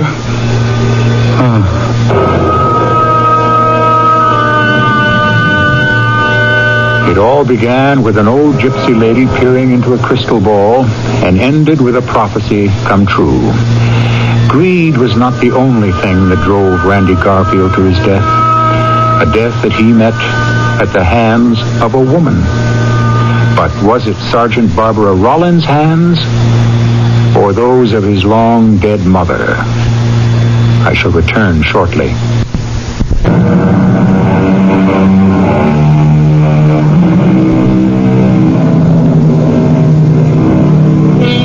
Apron strings, the silver cord. How many of us ever totally shake off that influence that shaped our early lives? Most of us would not want to, and carry the memory of that gentle ruling hand to our graves. But a very few, a terrible few, remember not with love, but with hate, till the memory wraps their lives and brings them down in ruin. Randy Garfield was one of the tortured and the damned. Our cast included Lloyd Battista, Martha Greenhouse, Carol Teitel, and Ian Martin. The entire production was under the direction of Hyman Brown. Radio Mystery Theater was sponsored in part by Raven House Paperback Mysteries. This is E.G. Marshall inviting you to return to our Mystery Theater for another adventure in the macabre. Until next time, pleasant dreams.